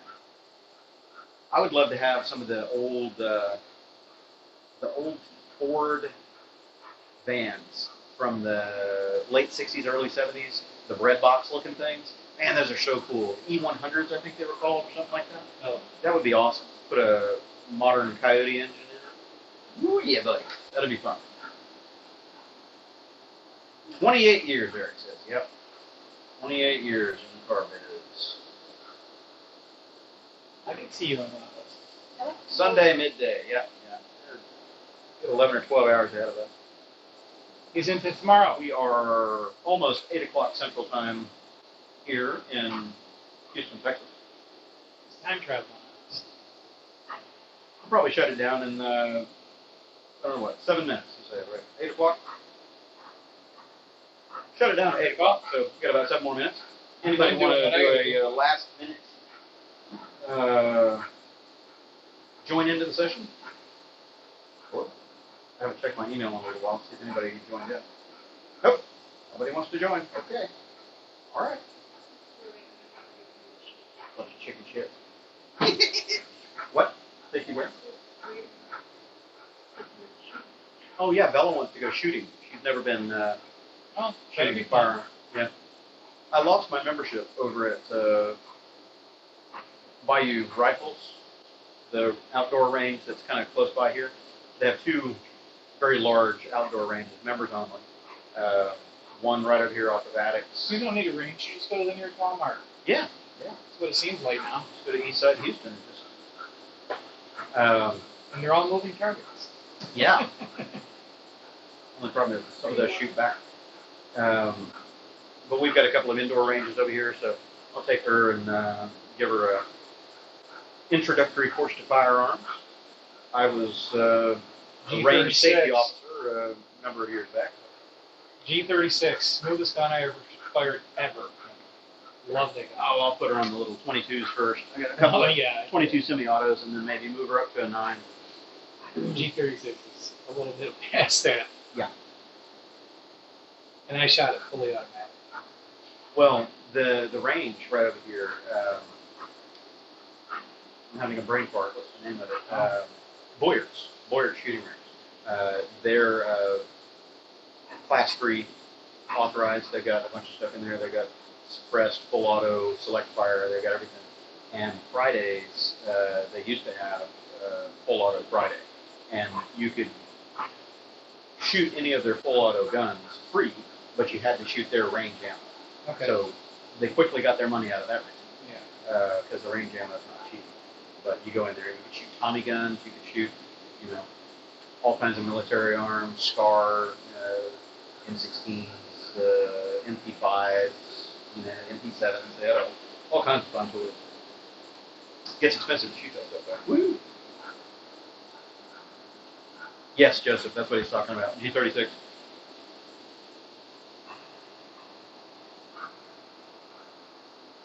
Hey, John. Yeah. Sorry, we're on opposite schedules, opposite sides of the world. We missed a couple of other people that wanted to join in, but it was the wrong time of day or night. A handful of people from the UK said they weren't going to be able to stay in long because it was about their bedtime, and Rez from Japan chimed in early in the stream saying that he had to go to work in just a few minutes. So he's kind of almost over there on your time table, I think.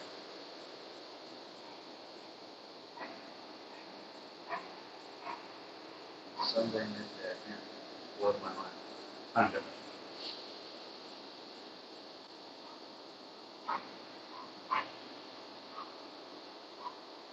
I think we're all about to fall asleep. The dog is having trouble. See how she's laboring? She's constantly, she's panting a lot, having a lot of trouble. She's managing pain. Her elbow over on her right side is raw all the way through, almost to the bone, and that's causing her a lot of problems. But the real issues are joint pain on her front left and her hips, rear hips. It's about time for some more meds, I think. And she'll do this. She'll get to panting so much that she's hyperventilating and she can't stand up. She can't do anything. She just gets delirious so fast. Poor girl. Getting old sucks, doesn't it?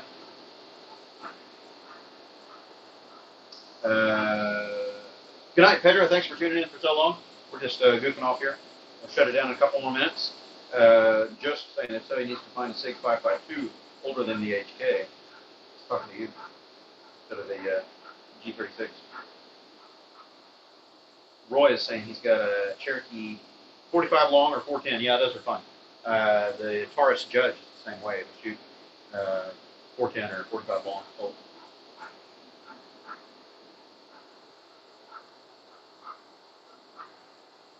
Alex. Thanks, Alex. Appreciate you tuning in.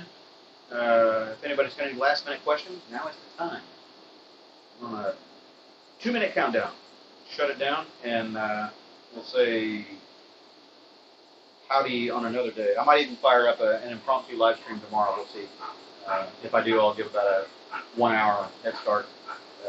I've got some more wrenching and stuff I'm going to do out here in the garage. I might pull the Super Cub apart tomorrow and replace the front brake line with a Spiegler braided stainless line and put my Kitico, I think it's Kitico, I don't remember, 2-pot fancy caliper on the front. We'll see. Yes, we ride pretty much all year round down here. It gets to, poor girl, oh, having trouble. You okay? You okay? It rarely gets to freezing down here, so we get to ride pretty much year round. But summertime is rough. 110, 115 degree heat index, real high humidity. So we pay for it in a different way. Everyone have a good night. Thanks, Moto BC. Pretty much year round in Houston. You got it. F off. Put Bell in a PX Storm 5. Yes. Yeah, they are very smooth shooting. I got a bunch of 40s. I've only got a couple of 9s in my arsenal right now. But we'll have access to dozens. Good night, John. Thanks for tuning in from down under. Maz World. We'll have to get together and do a beach camp. I'll take my trail out on the beach. When? Daily only moto. Next project bike, Roy, is going to be the Honda CB125, 1978 model. Bob, thanks for tuning in, buddy. Catch you next time. Todd, good night. Nathan, thanks again for tuning in, as always. I will catch you all later. Have a good evening, and I might catch you tomorrow.